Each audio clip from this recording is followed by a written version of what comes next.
Captain, I'm detecting some anomalous readings on the podcastometer. It would seem that tonight's episode is going to be extremely good and funny. Inconceivable, Captain. Unbelievable. It couldn't be. This TrekChatz of all podcasts, a good one? Impossible. This must be a time loop. Engage. Perhaps we should talk to the audience and see what they think of the podcast. That's my Deanna Troy. The first one was Data. Were you doing Worf? Yeah, I was doing Worf. Okay, great. That's awesome. Data is a fun one to do. Data is such a fun character to do impressions of that characters in this season do impressions of Data. Yes, And it's great. That is correct. Yeah, that particular episode, I think impression is not quite the word for what that kid's doing. But oh no, I was talking about the Troy one. She tells him, like, remember what Data said about friendship. Welcome to TrekChatz, everybody, the #1 Star Trek first time watch podcast this side of the neutral zone of our podcast feed. Yeah. Oh, sure. Welcome back. It's been about 3 months since our last time talking about Star Trek TNG. We watched season 4 last time, and we decided to go straight on through to season 5. And so that's what we're discussing tonight, the entirety of Star Trek The Next Generation, Season 5, episodes 1 through 26. We're going to cover all 26 of them. We're going to put them in a tier list. We're going to tell you what we thought, and we're going to have a nice time of it. Okay? Yes. But Alan, first, I gotta know, it's been a while. It's been a while since our last TrekChatz episode. Indeed. What's been going on in your life for the last 3 months this season? Whew. Well, we had a new year. And I mentioned I would say this on the podcast. I'm so glad to be recording a TrekChatz in a state of mind that doesn't almost lead to me throwing up. Because some behind the scenes when we did TrekChatz 4, I was like really sick. Oh yeah. And you would also not be confused to forget because I cut it out of the episode. But in that half, you may notice, is Alan flagging a lot? Well, dear listener, I should not have been podcasting that night. I had a really bad case of the actual fucking flu and was so sick that I dry heaved into a basket after we recorded the first half. Just a little behind the scenes. Gosh. Totally fine. Totally came out of it fine. Actually, was a little sick earlier this week because I traveled to Washington, D.C. last weekend. And fun. I had like a 48-hour.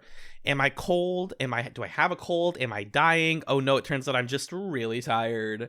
So, totally feeling fit and fresh and ready. But yeah, otherwise, that trip was awesome. I was just telling John about my DC trip. Very, very fun. Watched a lot of Star Trek, chilling in my apartment. I've been doing bar trivia every Tuesday. Work is going well. You know, life goes on. The big green orb continues to spin, as they say. What about you? Spring has sprung in, has it? Yeah, March, right? yeah, March 15th. Yeah, spring has sprung, and wouldn't you know it, we're here. And I was listening to our last episode to try to get my bearings a little bit, and I did not watch. Huh? Any good? Yeah, it's fun. I like our. I think we do a good show. I mean, hell yeah. I wouldn't keep doing it if I thought it was bad. But anyway, yeah, last time I watched a ton of episodes in the car back from Massachusetts with my girlfriend, And I did not have that big long car ride, so I was kind of cramming it into other moments. And it's funny, Amanda was like, "Oh God, it's Star Trek time again, isn't it?" And it's like, or I was kind of like, "Just so you know, next week I'm gonna have to watch a lot of Star Trek." And she's like, "Okay."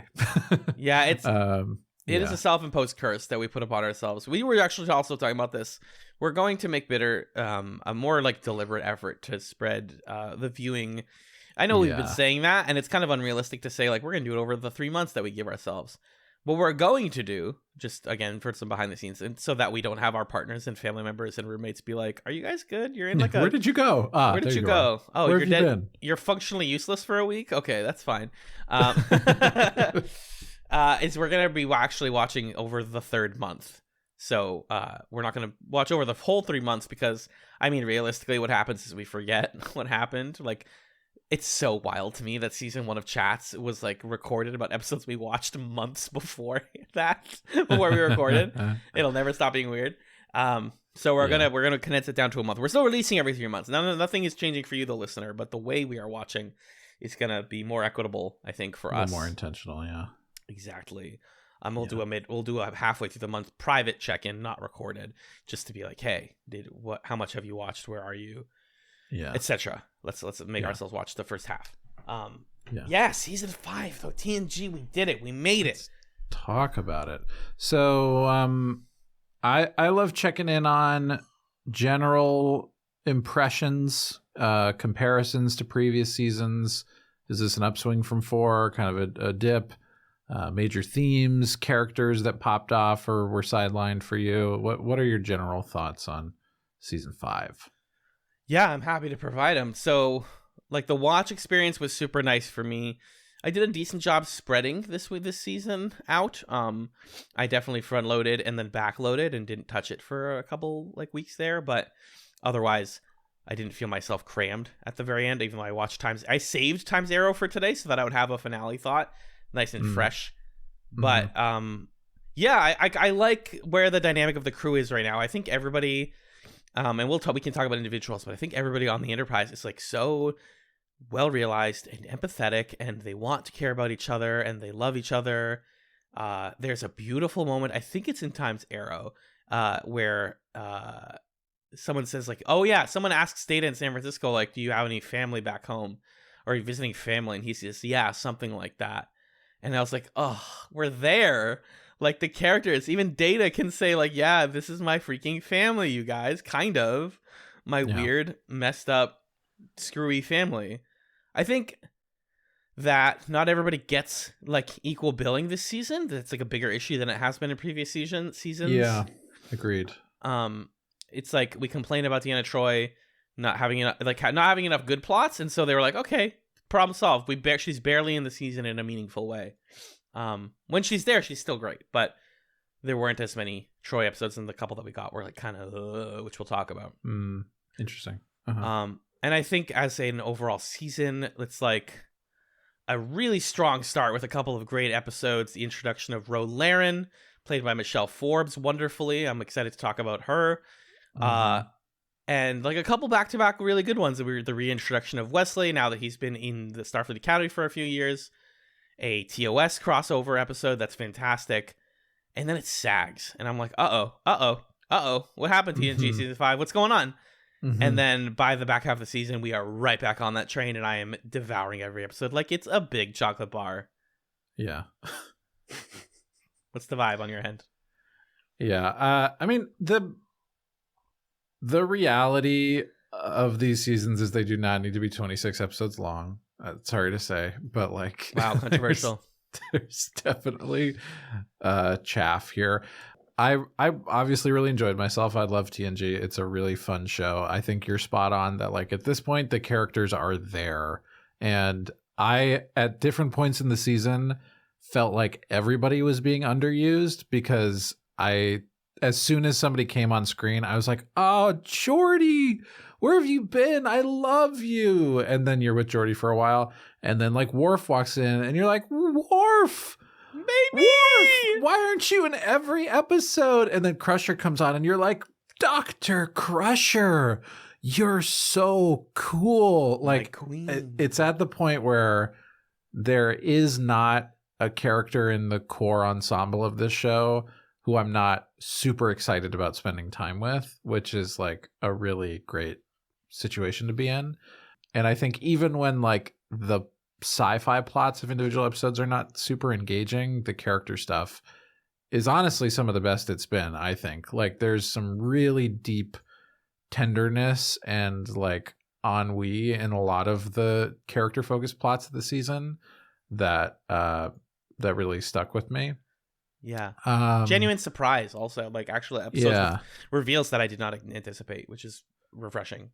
Yeah. And I think the thing that was kind of odd to me about this season is the ways in which it had a few like fairly cohesive and somewhat new ideas for TNG. And I have a captain's log where I sort of point out one of the big themes that I noticed in the season. But then like plot wise, like the superstructure of the season in a plot sense, it's not really there as much because we almost have like too many things we could be doing because there's still Borg out there somewhere and there's Romulan stuff that we sort of touch but then kind of not, and then halfway through the season we're like, and the Cardassians are a thing, and what about that? And we start with the Klingon Civil War and then we're like, yeah, never mind, but then the Klingons come back for a little bit. There's all these like kind of, I think the character building is there, and then the world building stuff, they keep wanting to look at new shiny new things. Yeah. But I'm sort of like, you have all of these really fascinating, complicated geopolitical events that you are like not engaging with on a consistent basis, which I think is just an artifact of like when the show came out. But I'm interested to talk about that tension for me, which is that the like thematic cohesion was among the strongest I've seen in a TNG season. But now more than ever, I feel the tension between an episodic versus a serialized structure. Yeah, I want to talk about that next. Like, what are some themes that you felt like cropped up a lot or repeatedly in season 5 of TNG? Yeah, I have a captain's log where I address one of those. This is kind of randomly from in the middle of the season. Mm-hmm. So, and it's like 3 minutes long. So I'm going to play that for you now. Okay. Okay. I'm ready. Okay. Captain's log, stardate. You can hear that okay? 3rd, yeah. 13 p.m. Okay. So in the midst of watching episode 12, Violations, but I was typing up some notes that I had thought about on the train today for episode 11, Hero Worship, which is the episode where the kid emulates Data in order to process his trauma. Yeah. And I was thinking about 2 trends that I've noticed in season 5 so far, which is pretty good season, following in the footsteps of season 4. We're in quality TNG.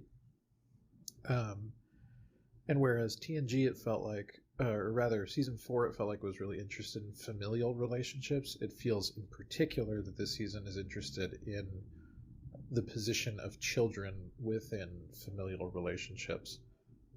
It's no accident that Worf's son returns in New Ground, that we follow that immediately with another episode about a father and a son, that the entire thematic core of unification is Spock's difficulties with his own father through Picard, and people keep repeating the phrase fathers and sons.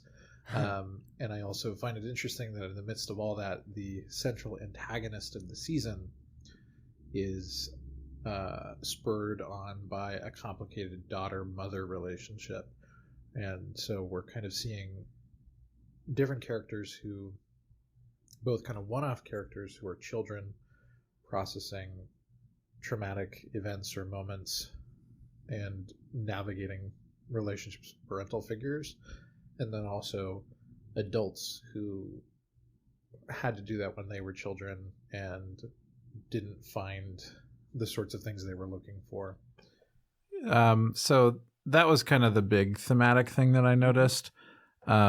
And that was mid-season, and I could come up with a bunch of other episodes that continue to support that theme. I think that's in The Inner Light in a big way. Yes. That's like in a funny way in the Luoxana Troy Alexander hangout episode. Mm-hmm. That's in that random ass episode where that girl has the imaginary friend. Oh, imaginary friend. Right. There it is. So yeah, that theme of like the place that children have in this world, it was like a different thing that I don't think TNG has hit quite as cleanly or repeatedly as it has in season 5. And that was just interesting to me because last season we noted how family is such like a core. Was that what there was an episode called Family, right? Yeah. I'm not sure if that was episode last season 2 or season 3 or whatever. But family has always been a thing, but this like kind of parental relationship is more specifically a season 5 thing, I think. Yeah, agreed. That's 402. You were correct.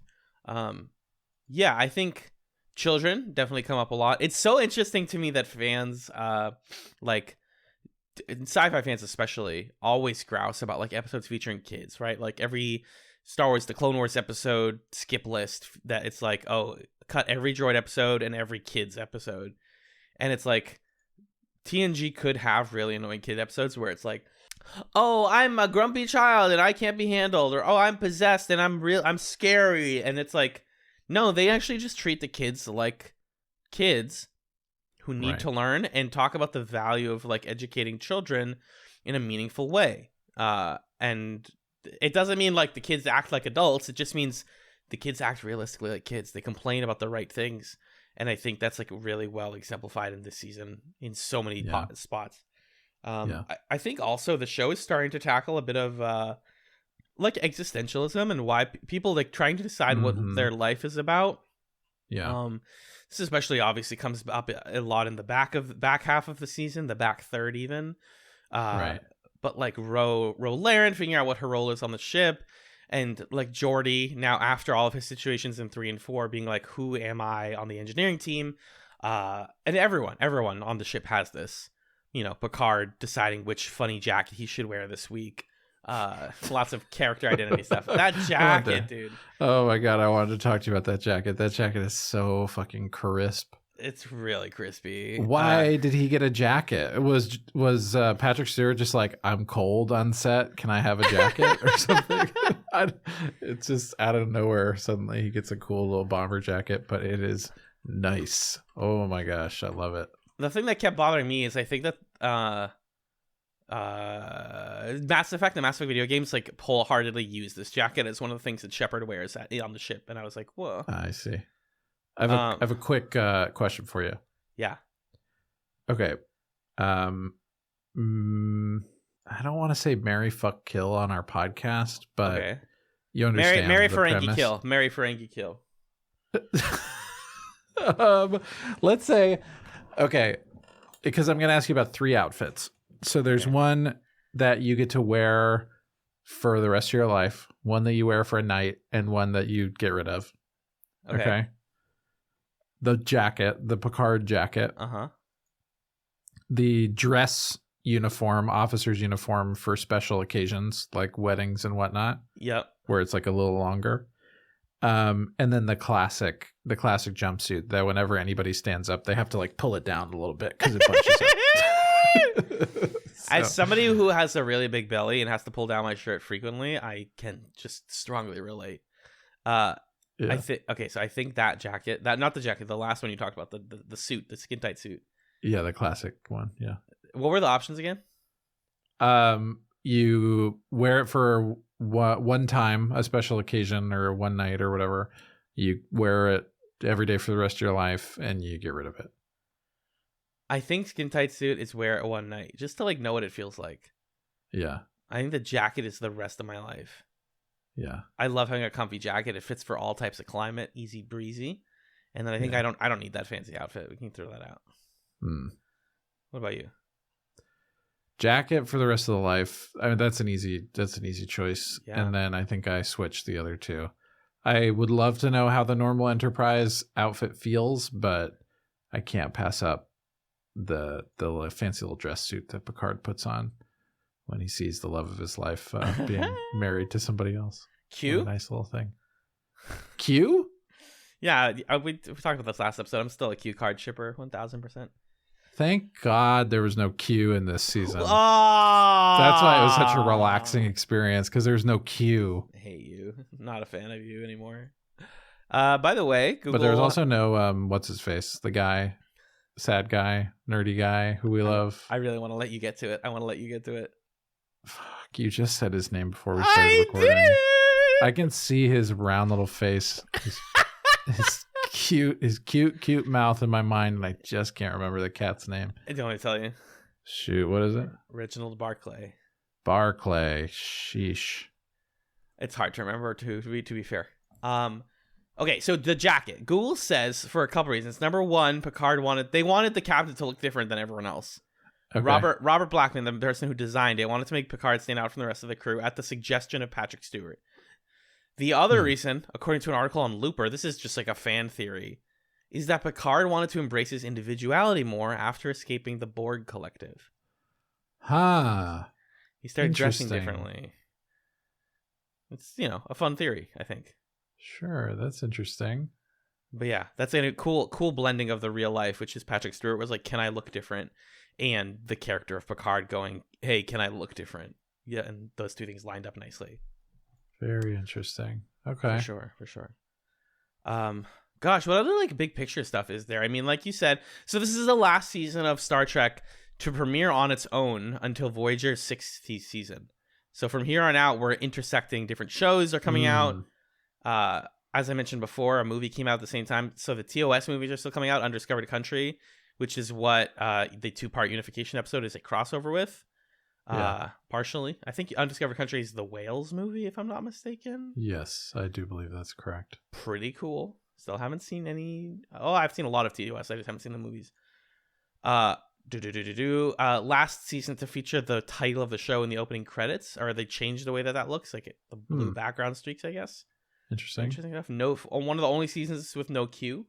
Tragic. Maybe he was just invisible in the background looking at Picard during Inner Light. And yeah, it is one of the later seasons that features an episode that Alan, had already watched, because I watched Inner Light the day that Star Trek TNG hit Netflix. This is probably 9 or 10 years ago. Right. I was like, oh, people say Inner Light's good. Let me watch it. Oh, I'm crying. Oh my god. Yeah. I should watch the rest of the show. And then I didn't for a decade. So here we are. We will talk about that when we get to it in our rankings, though. Yeah, we will. Any other big table setting that we need to do?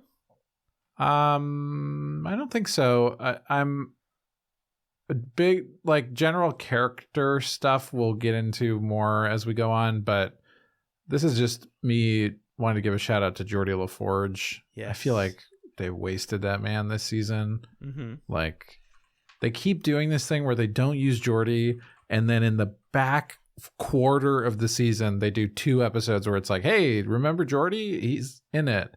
And it's like, guys, give me way more Geordie LaForge, please. Yeah. I love Riker. I don't need as much Riker as you give me. Give me more Geordie. Give me a little less Worf. Okay. Tons of great Worf. Give me a little more Geordie. Well, God of Worf is amazing, but you could, if you want to even the balance, give me less Worf, I guess. Definitely give me less Riker. I love Riker too. Him playing a trombone at the end of the season, incredible. Beautiful. This is an iconic scene. There's a couple of meme-worthy scenes. We talk about these every once in a while. But the trombone, I just think that Riker has kind of set in stone at this point. He's not developing the way that Worf and Geordie and other people are. So yeah. But let's get into it. Let's not beat around the bush. Let's talk about the episodes. Yeah. So speaking of Worf, the first episode of the season is Redemption Part 2. So we follow up on the Klingon Civil War plotline from the end of the previous season. And I will say right off the bat, I feel conflicted about them taking that learning from, what is it? Best of Both Worlds? Yeah. taking that learning from Best of Both Worlds of like, oh yeah, this is what we should do. We should end the season with the first part of a two-parter and finish that at the beginning of the next season. Because like jumping back into this one, I was like, wait, who's like, Amanda was watching some of it with me, and I was trying to explain who the Klingons were and like what their beef was, and I just could not remember. And I couldn't remember which one was Worf's brother or who the guy in the throne was and why we like him or don't. And then the like evil lady Klingons, like, what was your deal again? Whole deal. Yeah, so this was a weird one to jump back into because unlike Best of Both Worlds, where the plot is really clean, Picard has been captured by the bad guys and turned into a bad guy, and what's going to happen? Are we going to kill him? Yeah. The like question of this was not on my mind, and I didn't know what I wanted answered. So it was like hard for me to jump back in. I don't know if you felt similarly about that. No, I definitely did. And like, there was at least this much time between Redemptions Part 1 and 2 originally, right? And now we're just getting a gap again. I understood a lot of it because I already knew like the sailor reveal just from like osmosis, so I didn't have to like have that explained to me. The episode doesn't do a great job of explaining it. Spoiled that for myself, yeah. But I was like, okay, hold on, let me pause and like, who are the brothers Duras and Gowron? Which one's winning? Which one's the bad guy? It eventually just like made enough sense that I was like, okay, and I know that they're not going to resolve this 110% here, so I don't have to understand it perfectly, but I get enough of it that like I understand why Worf can come back. We already knew he was going to. It did what it needed to do just to wrap this up for now. Yeah. It's fascinating that they made yesterday's Enterprise canon. I know. Just wild decision. That was another thing where I was like, oh yeah, there was that episode where Tasha Yar went to the past. How did that work again? Like, I was trying to remember. I don't know. I like it when TNG has a little bit of continuity. I don't like it when it has this much. And I think this is a problem of a lot of modern TV and also modern Trek. Like, people complain about Picard for a lot of reasons, and one of them is that it has this obsessive desire, from what I hear, to be like, look, remember this weird thing from 30 years ago that you remember because you're an obsessive Trek nerd? Here it is. And it's like, cool, thanks, I guess. Like, okay, you know? I'm really excited to watch it because I love a beautiful disaster. That's what Chats is all about. But I don't need, like, and I like that specifically the Klingon Civil War works for me because it's about the things that TNG is about. It's family, it's honor, it's conflict. Why do we start conflict? It's how does Starfleet intervene in conflict? It's all the stuff I want. It's just that it lost momentum because we haven't cared about it for 3 months. Right, we took a big break. Yeah, I agree. If this had been I guess there was that interesting question at the end of the last season of, oh my gosh, Worf left Starfleet, like how are we going to resolve that, which was kind of cool. And that's the part of this episode that I enjoyed. It also kind of, the thing I was thinking about in watching this is like, it's episodes like these of TNG that you got to imagine J. Michael Straczynski is watching and saying like, I could do that better, because Worf kind of like looking at his people descending into infighting gave me big Jakar on the ruins of his planet Narn. vibes. Yeah. Of Narn, thank you. And then the like, it's me, Tasha Yar's daughter, felt a lot like some of the time travel-y stuff that Babylon 5 did. Yeah. But did in a way that was like a lot more kind of planned and sensical. So yeah, I think this one's ultimately enjoyable and entertaining, but it isn't served by that big break. What did you think of Sayla, of Denise Crosby's newest character in the show? I like watching how she's used in this season. I like her look. I like watching her chew scenery with her big awkward coat with the big. Romulans have great huge coats. Shoulder pads. Yeah. Yeah, Romulans have these great shoulder pads. I think at this point it's kind of like yes, it's good that Denise Crosby's getting work, and she's actually pretty good as this like evil villain, almost like cartoonishly bad. But I'm losing interest in the Sayla plotline really quickly, and I think that it's still not complete and will come back in some way. But also, no, it's done. Yep. Interesting. Because in my captain's log, I was like, oh yeah, she's the central antagonist of the show. That part where she gets like Vulcan neck pinched in Unification Part 2, that's it. That's it? That was such a goofy scene. That's it. She's not in it anymore. And it's like, huh? What are you talking about? Like, that's one of the things that bugs me about what season 5 is doing, is it feels a bit like it's squandering some of these major season long plot potentials because it's an episodic show and it's like a boopy boop space adventure type of thing. Because it's great to see the scene where Picard squares off against her and he's like, what? Tasha Yar? Oh my God, what the fuck? And for her to explain this horribly tragic backstory of what ended up happening to Tasha Yar when she went back to the past, like, that's sad and terrible. Yep. And you want to see her like continue to come into conflict with the Enterprise and continue to spearhead the Romulans doing pesky things, and then they just don't do it, which kind of makes it hard to look back at this episode and be like, yes, Sayla, wow, I'm so glad that she's in the show. I don't know. So anyway, worth noting, speaking of like this show influencing other shows, we are now bumping into the 90s. So a lot of our favorite sci-fi shows like Farscape and Babylon 5 are coming out. So this is February. This is 92. 19, but like late or this September. Is 91. September 91, this episode. Babylon 5 starts in February of 93. So like it's being around made. It's being made, and that's why people always say, because DS9, from what I understand, does the like more Klingon conflict, bigger war plots, Cardassian war plots with big continuity like implications. And you know, people always talk about how like JMS wrote, or the hearsay is that he wrote the script for DS9, and then it got, or for his own show, tried to sell it, they didn't like it, and they presumably took it and ended up making it into DS9.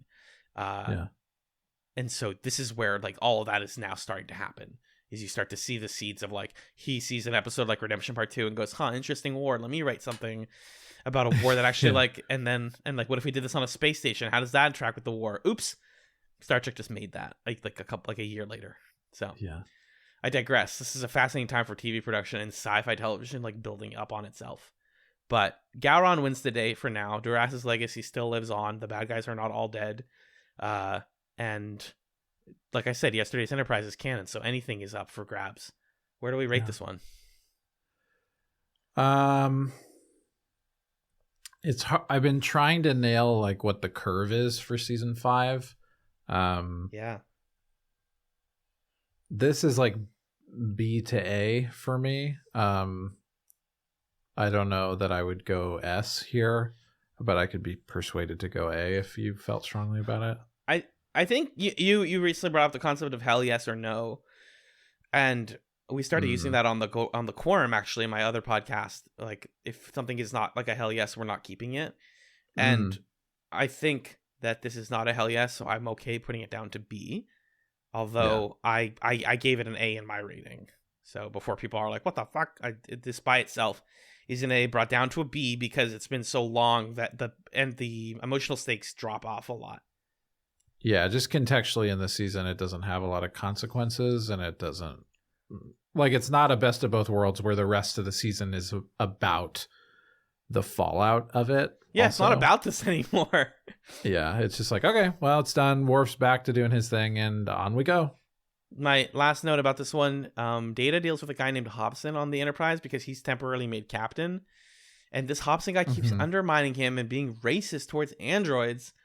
Bigoted, I guess. Yeah, that's this one? Yeah, because Picard is like, I have to go. Picard is like, I have to go help out the Klingons. Can Data, you're temporary captain of the ship.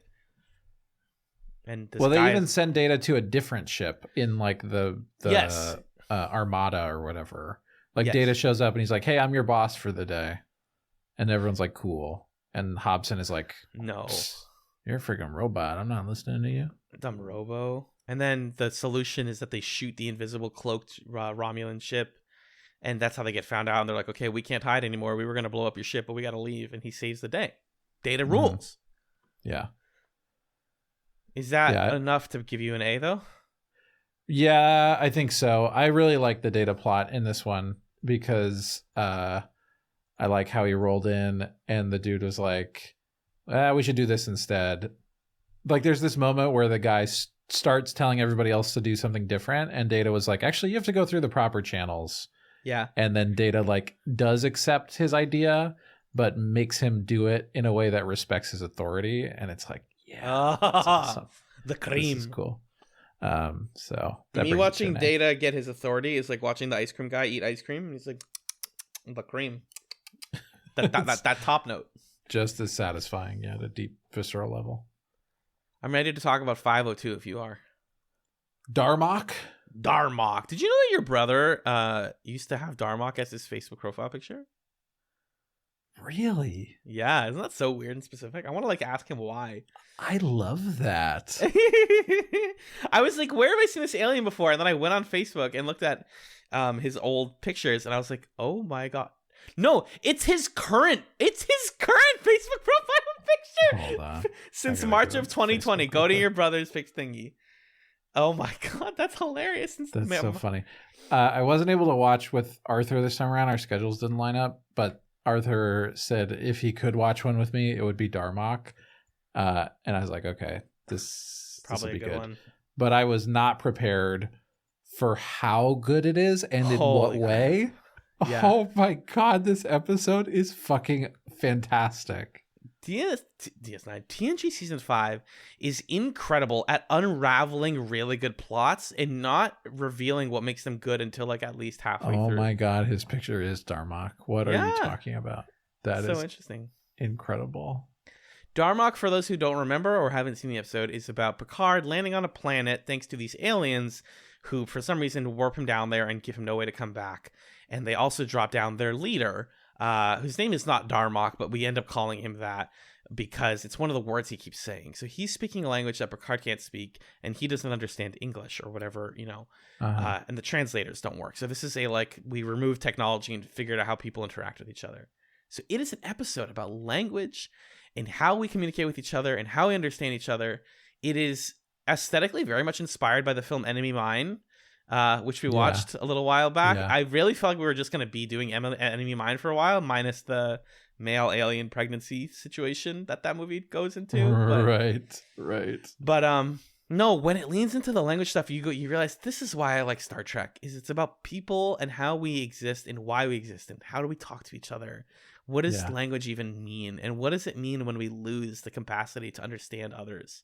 Because so much of Star Trek is about if we just listen to each other, we can avoid conflict. Oh, we're post-scarcity, blah, blah, blah. And it's like, you cannot even say hello to this man. How the hell are you supposed to get them to join Starfleet?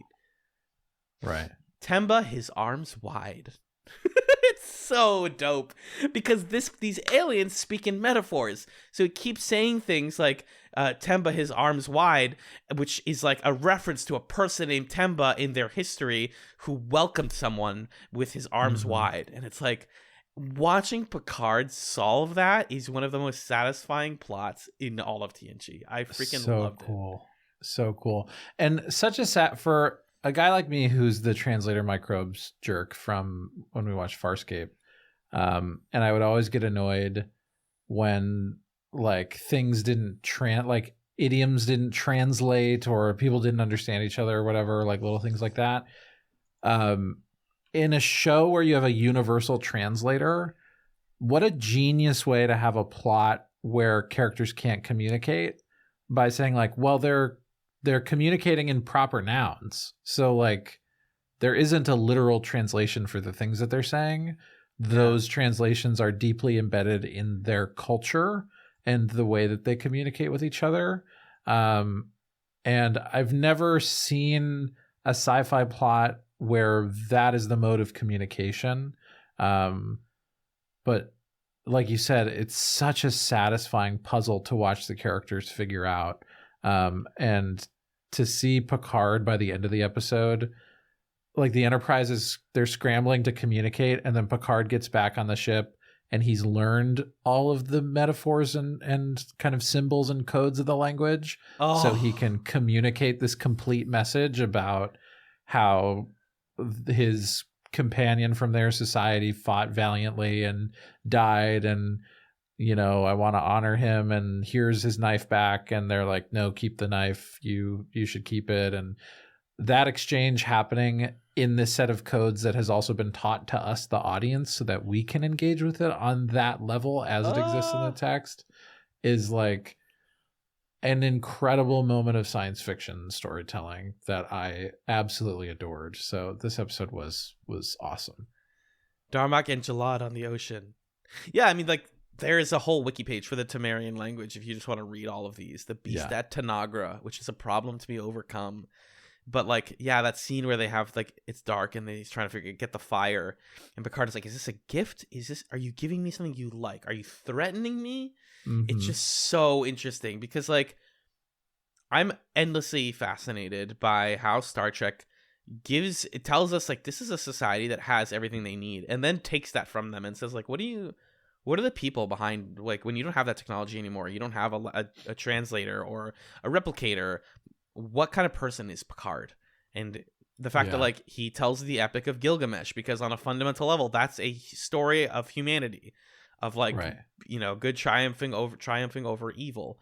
And he's like, yeah, this is all, like, it's 23 whatever, and I still need to tell you Gilgamesh because stories persist. Which, speaking of themes that, like, will come up later in the season, the importance of storytelling in history comes back definitely in a huge way in the Inner Light, which we'll talk about. So yeah, and I think what's so genius about that scene, well, part of it, like you're saying, is the lesson that Picard takes from the episode, because at the end he's like reading a physical book of myths, and Riker's like, what the heck, what are you doing? Picard's like, I feel like I should know this stuff. I feel like connecting with these fundamental human stories about how we make sense of the world, no matter, like you're saying, how old they are, continue to provide us value and meaning. That's really powerful. And then what a genius storytelling moment when he's telling the Epic of Gilgamesh, and he's telling it as this, like, story similar to the story of Darmok and Jalad. Jalad, Darmok and Jalad. But in the Darmok and Jalad story, they both survive. And Picard is telling the story of Gilgamesh because it seems at first like it's the same, but in the Gilgamesh story, Gilgamesh's companion dies.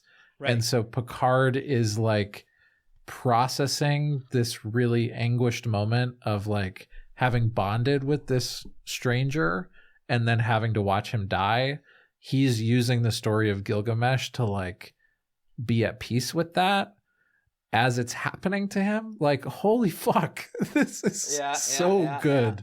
It's so good. Oh my god. Yeah, you can't imagine somebody writing that many scripts like this in their lifetime. Just like, whew, you nailed it, top to bottom. Incredible. This is an S tier episode for both of us, I'm assuming.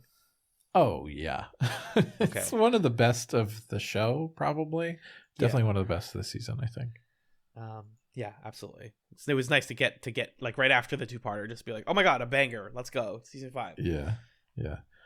Also, the guy playing his buddy, when he hears the name Gilgamesh, and he's like, Gilgamesh. Like, you gotta imagine that he's just like, funny name. Weird name sounds. Gilgamesh. This whole thing of, like, speaking in metaphors that people have a hard time understanding. That's how I feel like when I talk to anybody who isn't you. And I reference a bunch of, like, random stuff from all these shows that we've watched. Like, in a way, this is to some extent how you communicate with people that you've known for a while, or there's, like, a shared body of stories that you've consumed, is you end up speaking in the shorthand of the stories, which we've done to a certain extent in this episode, referencing Farscape or Babylon 5 or other things like that. So right. it's funny to kind of identify with both sides of their communication breakdown also. That is all language is we find a couple of mutual things that we say, this means this, right? Okay, I agree. We now have a word. Like, that's how languages start. So also English is all metaphors. It's just that it's not in the same way. They're not full sentence metaphors. Freaking love it, dude. From there, we move on to 503, Ensign Ro, which introduces, as I mentioned before, Ro Laren to the Enterprise crew. She is a Bajoran woman who is essentially assigned to the Enterprise, both as like a peace offering and also they're initially using her to like track down some Bajoran terrorists who attacked the Federation colony. And then I think she sticks around because they're like, she needs to be disciplined pretty much. Question one, how do you feel about Ro Laren? So I really like Ro Laren. She is like a fairly stock character trope, I feel like, of I'm a lady, but I don't give a fuck. Like, why are you looking at me? You know, that's kind of her vibe in a way that's pretty fun. And is just like, I enjoy that trope. She doesn't transcend beyond that trope this episode, and they don't really give her a lot to do in the season, which is kind of a bummer. But she's in it a fair amount as a recurring character. But she has that vibe of like, you're playing a BioWare RPG and you already have the party members you really like. Oh my God. You meet a new party member and you're like, you're cool, you can hang out with me for a mission. And then you're like, well, this was fun, but I really like the other people I was hanging out with, so I'll see you at our like hub later in the game. And every time you're there, you're like, yeah, maybe I should take you out on a mission, but you just never do. And that's like Ro Laren to me in the show. And there are fans out there who are like, yeah, as soon as she came in, I like played with her for the rest of the game, and she's my favorite. If you stuck around with her, you would have learned so much. And you're like, what? I didn't even Ro Laren? Like she has plot? Huh. Okay. What are you talking? Okay, that's cool. Interesting. Except because this is a show that's written, they just don't give her too much after this episode to do. Yeah. But I like the energy that she brings, because I think what's important in a show like this, when the ensemble is so established, to bring in a character who can look at these people that we adore and say, you're a dick. Like, let me come in here and tell you about yourself, or let me like have some friction with you to introduce new kinds of tension into the dynamic. And I think she plays that role pretty well. Fun fact, the character of Kira in Babylon 5, or not Babylon 5, in DS9. DS9. Originally that was supposed to be Ro Laren, would be a central ensemble member in that show, but the woman who plays Ro Laren turned it down. So they like retooled the character to be a different Bajoran character. But that's kind of interesting. Yeah. But she, I guess, wasn't interested in continuing on. Also, she's our first major Bajoran character in the series. Like you said, Kira will be one in DS9. And this may be hearsay from someone in our Discord, but they said that presumably the reason the only differentiator for the Bajorans is the little nose wrinkle is because Rick Berman, who was one of the showrunners at the time, really wanted to like not hide the fact that Michelle, is that her name? No, not McLaren. Michelle, this actress is really beautiful. And they were like, we can't make the Bajorans ugly because she's hot. Which is the stupidest thing in the world. That's silly. Michelle Ford. But this is the introduction of the Bajorans in this episode. Yeah. And we'd seen the Cardassians before, right? Yep. But this is the second time we see the Cardassians. Mm-hmm. So I'm guessing this is one of those episodes that people were like, well, you got to also watch this before you watch DS9. And now we have. It's done. Easy. Nailed it. I do think that the Bajoran Cardassian stuff is going to be super interesting to follow going forward. I think the Bajorans being religious is going to be interesting. At first, I thought I was stretching by thinking that the Bajoran Cardassian conflict is a mirror of like Israel and Palestine, maybe like people who occupy land and people who want to colonize land.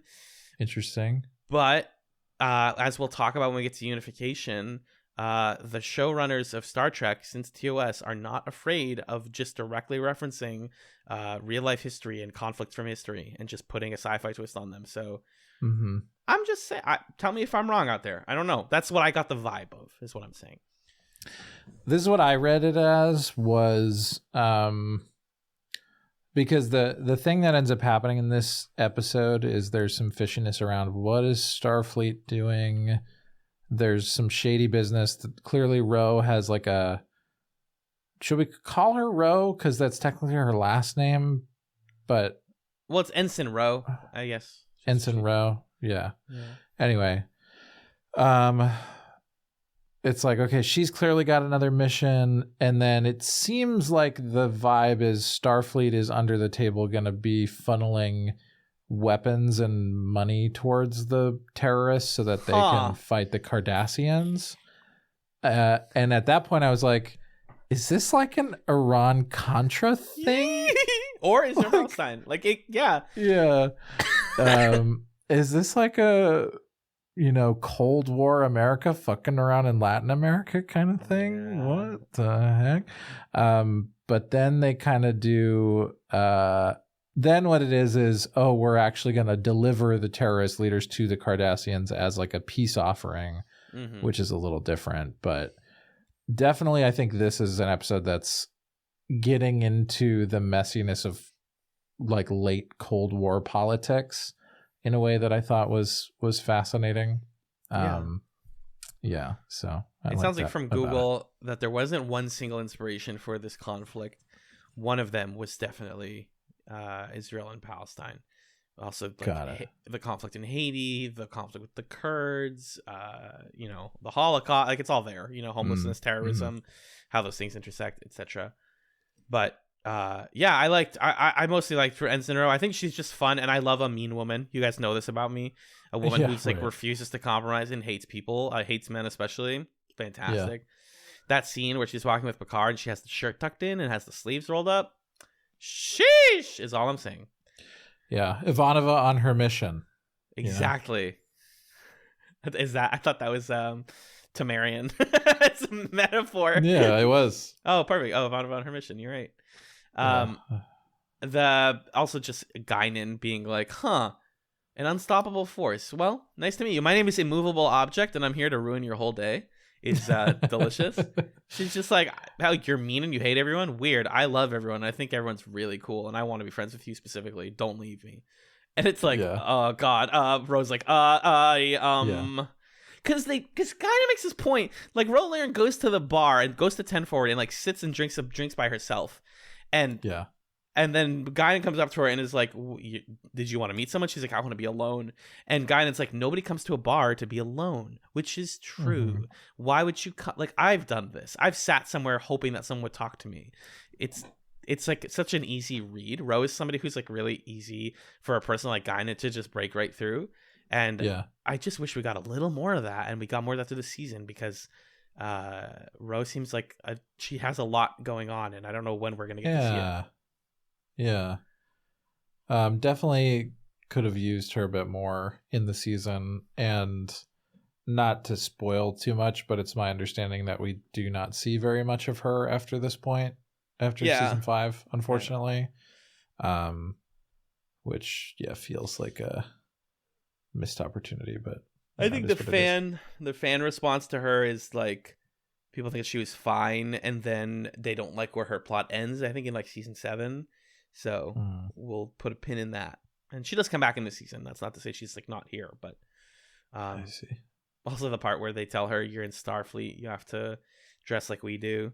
And she has the Bajoran earrings that are like spiritual, and she's like, fuck you, I'm not taking those out. I loved that. Love that little arc. Yeah, that was a great moment. But how do we rank this one? I was in the B to A range here. I think the character introduction is great. I think the plot of this one is a little muddled because it takes a few turns. Yeah. I would put it in B then. Yeah, I think B sounds right. I forgot to rate this one in my notes, but it's a B. I wrote in my notes, ginger tea with honey, 80 degrees Celsius. New beverage just dropped because Picard drinks tea. That's at powerful. tea. Oh, wait. How much? Actually, sorry, that's Celsius. What is 80 degrees Celsius in Fahrenheit? 20. Wait. Oh, it's sorry. below boiling. It's hot. 80 degrees C to F. I just want to know because for a reason I'll tell you in a sec. C to F. 176. Okay, yeah, that's tea. That's hot tea. Like right below boiling. Green tea boils, or you are supposed to keep it a lot lower, and the lower you keep the tea, the deeper and more rich the steep can be sometimes, because you're not burning off all of the, or you're not boiling off all of the flavor. Mm-hmm. So, like when I drink kava, I drink it as like 120 or something. But I digress. Yeah. Last random note I have on this one. Well, two last ones. There's a great line where Ro's talking about this dude they're gonna go talk to. And Crusher was like, "Oh, he invited me to dance at a thing or whatever." And then Ro is like, "We got to go to this guy instead. He has no diplomatic experience, and he won't ask you to dance. He won't ask you to dance," which is I thought was funny. Also, pro tip. Pro tip: the first scene where Picard is getting a fresh cut at the barber lines up surprisingly well with "Dogtooth" by Tyler the Creator, which I was just like playing on my phone while I was starting that episode. So I recommend people line those two up. Good for song. A little fun. Good song. That barber, Mr. Mott, this like chubby blue-skinned barber, I need to play that role. I need to be this, like, call me for Picard season 4 or whatever. Just like throw in Mr. Mott. He mysteriously survived all these years. He still looks the same. He talks the same. He just like is funny. So how are we gonna fight these guys, huh? What's our strategy? What do you think? And then Picard goes and yells at Riker for giving him too much information. That was fun. Oh my god. I just read about something that happens with Mr. Mott. I can't believe that Star Trek is real sometimes. Great. You know what? Great. I'm glad. But yeah, that felt like a character after my heart. That brings us to 504, yeah?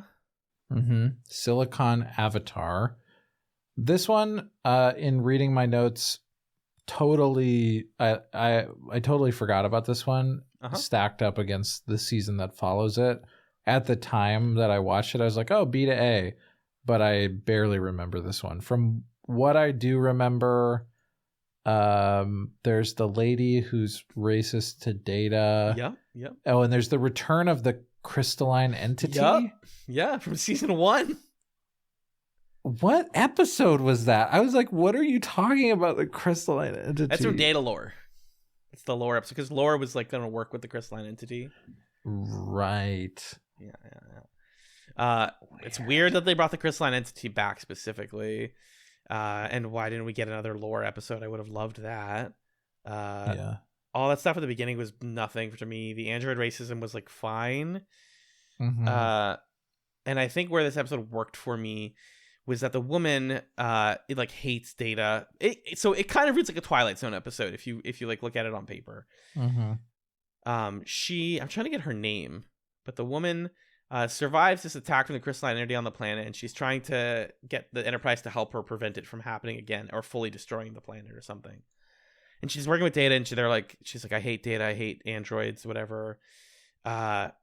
Until she realizes that Data downloaded the personality file of her son by downloading his journal, and that he can speak as her son. So she's fully traumatized by like, my family was taken by this unexplainable non-human entity. I don't trust non-humans anymore. F this. And then he's able to literally speak in her son's voice, and she is like obsessed with him. She's like, I want to talk to you. I need to talk to you. I want you to tell me what my son thought. And we need to destroy the crystalline entity, which prompts this fascinating ethical debate with Picard and company, where they're like, yeah, it's killing stuff, but it's hungry. It's a big hungry bug. It doesn't know that it's destroying planets. It's just eating like we all eat. And that's actually really effed up, even though it's murdering people, for us to kill it. Kind of a fun little concept there. But the part where it becomes Twilight Zone-y to me is the ending, which is a little silly. Dr. Mar is her name. And after she makes them, she like forcibly destroys the crystalline entity. She blows it up after they say not to do it because they overcharge it. They're like, oh, if we shoot it a little bit with like our phasers or something, then it'll like go away. But she like cranks it up and kills it. And then she goes, Data, what would my son have thought of this? And he says like, your dead son would have been really sad. Like he would have been miserable about this. He would have hated you for this for the rest of your life. And she just has to live with that grief. Like, okay, you knew everything about my son. You literally downloaded his personality, and you know that he would have hated me for doing this. Oof. And just that's what the episode ends on, is her going like, oh, shit, I made a bad decision. It's that moment is really memorable to me and really, really sad as like a meditation on grief, which is why I give it a high B, low A. But, you know, if it didn't sit with you because, you know, you're doing other stuff, that's fine. I liked where this episode ended up. Yeah, I'm happy to trust my feelings about it in the moment. I think it, like you said, comparing it to a Twilight Zone episode feels right because it has that same quality of, in the act of watching it, you're like, oh my God, whoa.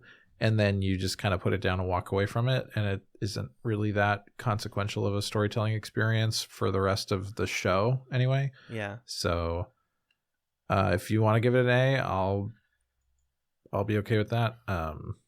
But there's definitely higher A's in the rest of the season, I would say. I'm not enthusiastic about it. I'd be okay giving it a B. And a B? Yeah. Okay, let's do that. A B for pretty good. Breedy. Let's talk about the best episode of Star Trek up next. That's not true. It's 505. It's called Disaster. A quantum filament disables the Enterprise, leaving Troy in command of the bridge and various groups on different parts of the ship facing perils alone. It's a bottle episode. Mm-hmm. And it's a damn good one, if I have anything to say about it. Yeah, it's pretty solid.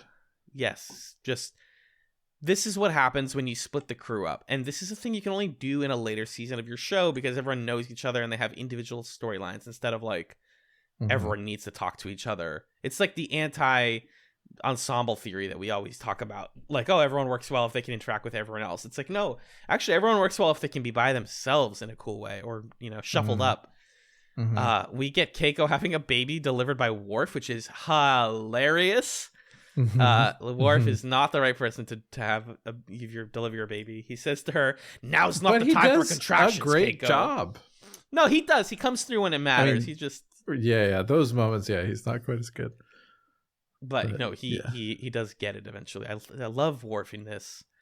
Ro, Laren, and Troy talking to each other is kind of a fun little pairing. It's a series of fun moments. I think that's why I felt mixed about this one in the moment, was like, it's a bunch of small little moments that build up to a really good episode, but the individuals are like fine.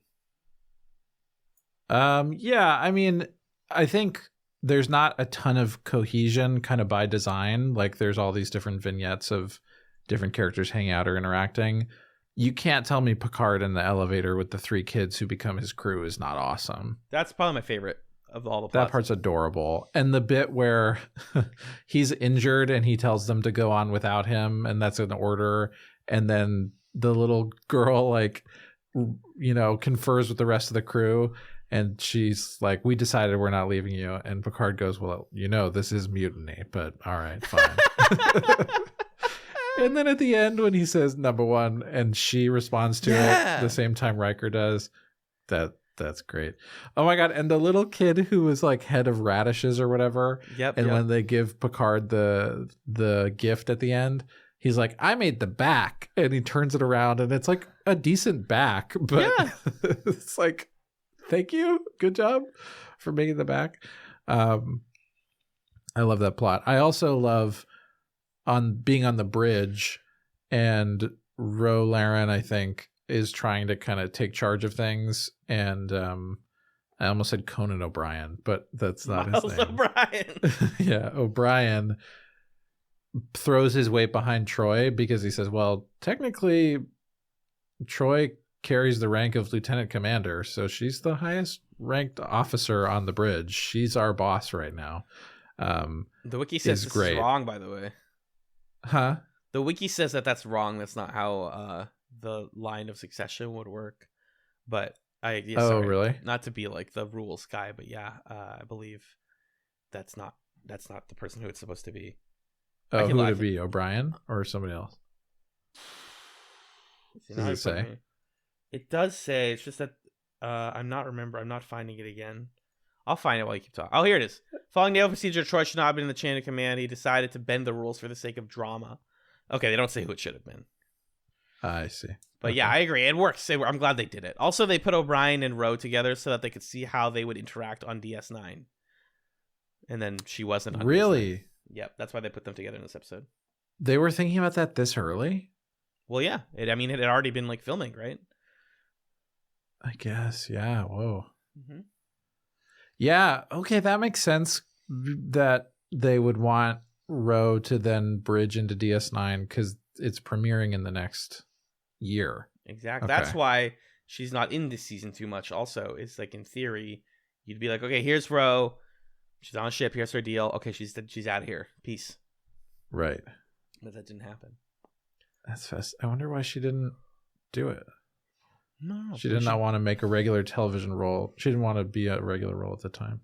Interesting. Yeah, that's the same thing as what's her face? The person who plays Tasha Yar, Diane Crosby. Denise Crosby. Denise Crosby.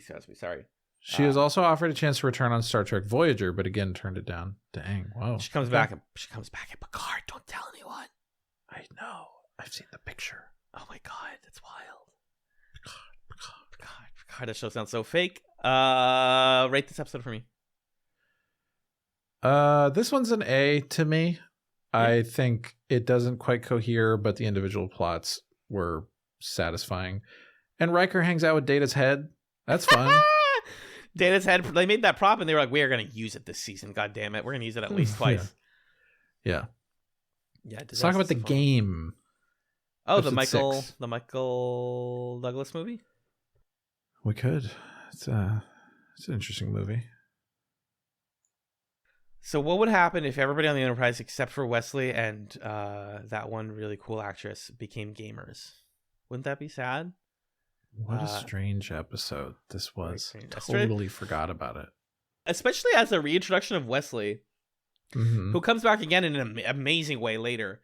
But this opens with Riker on shore leave on Risa. Once again, this is like the third time we're on Risa. And this really beautiful woman that he's sleeping with gives him this game. She's like, here's an Xbox One. She hands him the VR headset or whatever, an Oculus, I guess. And he brings it back. And it's in the background of the episode while other stuff is happening. Aww. Magellan just showed me a cast photo of Michelle Forbes and Patrick Stewart looking adorable. Yeah, he brings it back. Some other stuff is happening on the bridge. And Wesley is like flirting with this girl who likes him because they are both nerds. And then, slowly but surely, everyone's getting addicted to this game and can't stop playing it and wants to force him to play it, but he doesn't want to. And they find out that it's actually a plot for the woman who gave it to Riker to take over the Enterprise. And he stops it thanks to Data with a really big flashlight. It's kind of silly. I missed Wesley. I think I like had the positive vibes came from how much I missed Wesley. Yeah. But this is a fluffy ass episode. Yep. I agree with that. I agree. I think that the main driving joy of this is Wesley having like a lady friend and them getting along, and it's like, yeah, Wesley, cool. But Ashley Judd is the actress's name who plays his friend. Ashley Judd. I wrote Manic Pixie Dream Engineer in my notes. There you go. The whole thing where she's like, I have 101 laws for everything. It's like, are you played by so Natalie Portman in dumb. 2002? What's happening right now? Thank you. But yeah, what is the game supposed to be? You know, because nowadays, tornado. Right.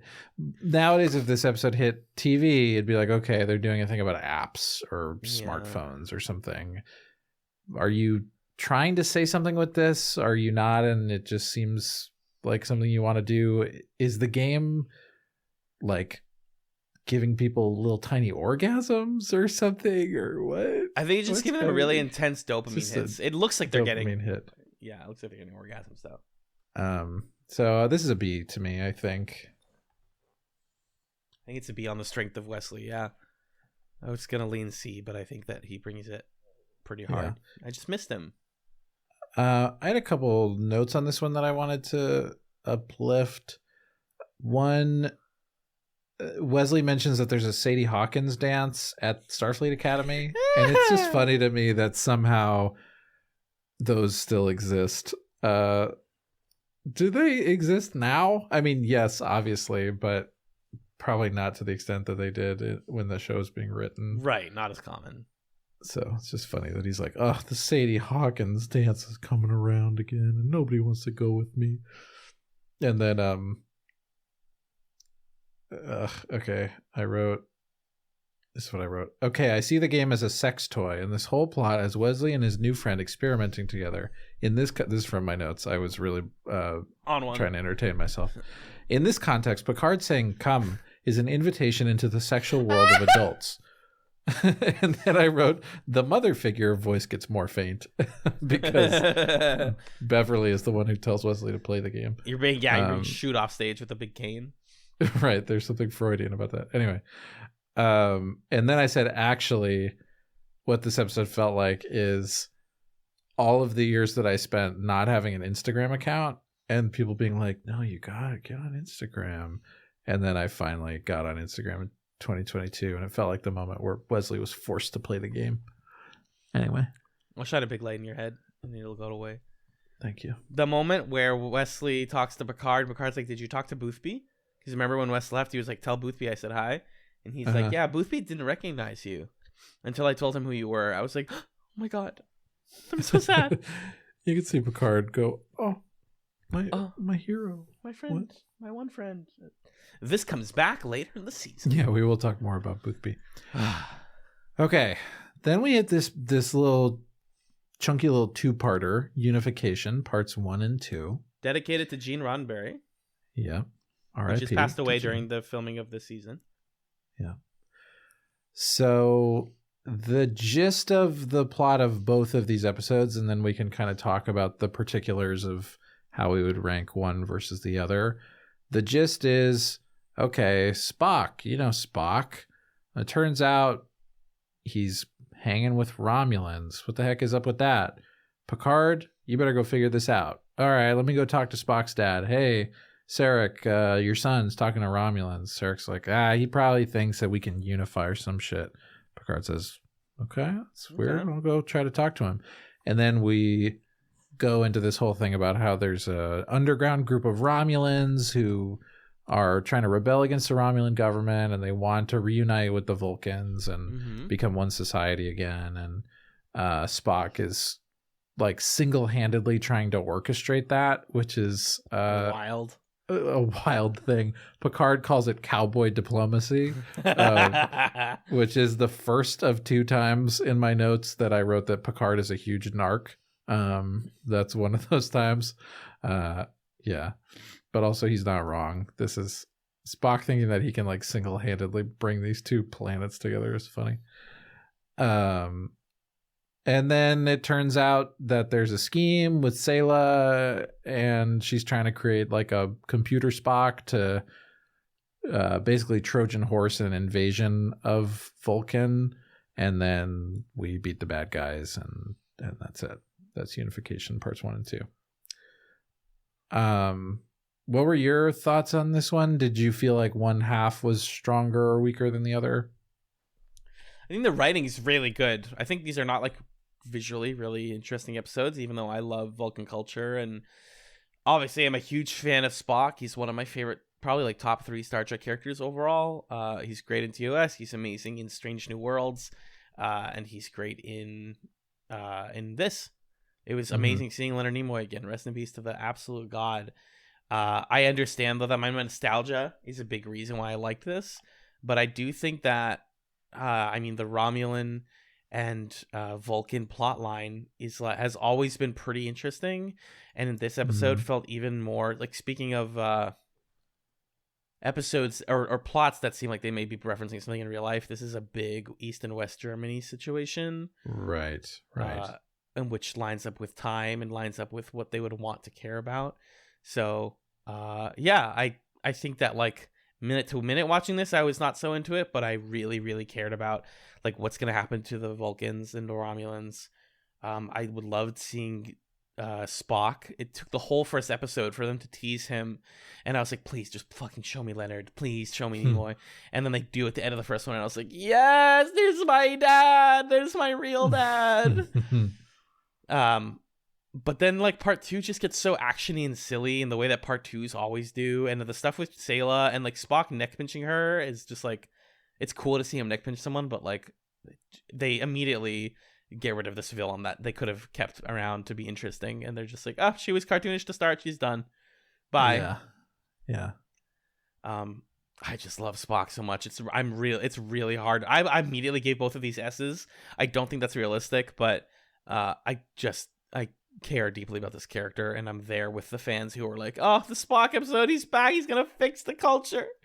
So I'm willing to give both of these an A, because the first episode builds really well, and the second episode is the Spock Power Hour. But if you want to put one of them lower or both of them lower, I'm not gonna be mad. Yeah, I think the thing that's tricky for me is both of these halves have really amazing scenes. So Picard talking to Sarek for their last conversation in the first half is a great scene, and I love that Picard has this connection with this character that kind of felt like was a part of a throwaway episode or a fan servicey thing in a previous season, but now is being brought back and built upon. I was satisfied that happened, and I think that their interaction is like tender and sad. And then I loved Picard and Spock's tension with each other. And I loved Spock and Data talking about like being human, being an android, being a Vulcan, and figuring out kind of like which parts of those identities to forward versus not. That was actually the second half of my captain's log that I didn't play. I'm remembering was about how another theme of the season is characters having kind of like dual identities that they're moving between, or that they're trying to find the balance between. And for that conversation between Spock saying, well, there's the Vulcan half and the human half, and Data's like, oh, you kind of like have left human society, but you don't really fit into Vulcan society because you're human. And Spock being like, Picard is like so emotionless and calculated, and Data's like, Picard, like the incredible nice guy who I love so much, who loves me and everybody. Yeah, I guess, but you don't really know that guy. Just such good interactions between those characters, building off of a long history of things. And then interspersed with that, you have that weird scene where like Riker plays jazz with the alien lady and Worf sings Klingon opera, and you're like, who are you? Please stop it. So to me, I think putting both halves at A, just to average it out, feels fine to me. Okay, I appreciate that. And you should watch more TOS just for Kirk and Spock, one of the best ships of all time. It's the juiciest, for a reason. So I appreciate that. Also, this made me want to watch the TOS movies, because Undiscovered Country was also coming out. So bingo bongo. Oh, I wrote in my notes because Sayla, this is so stupid, and it's gonna age this episode immediately. Sayla plans to tell the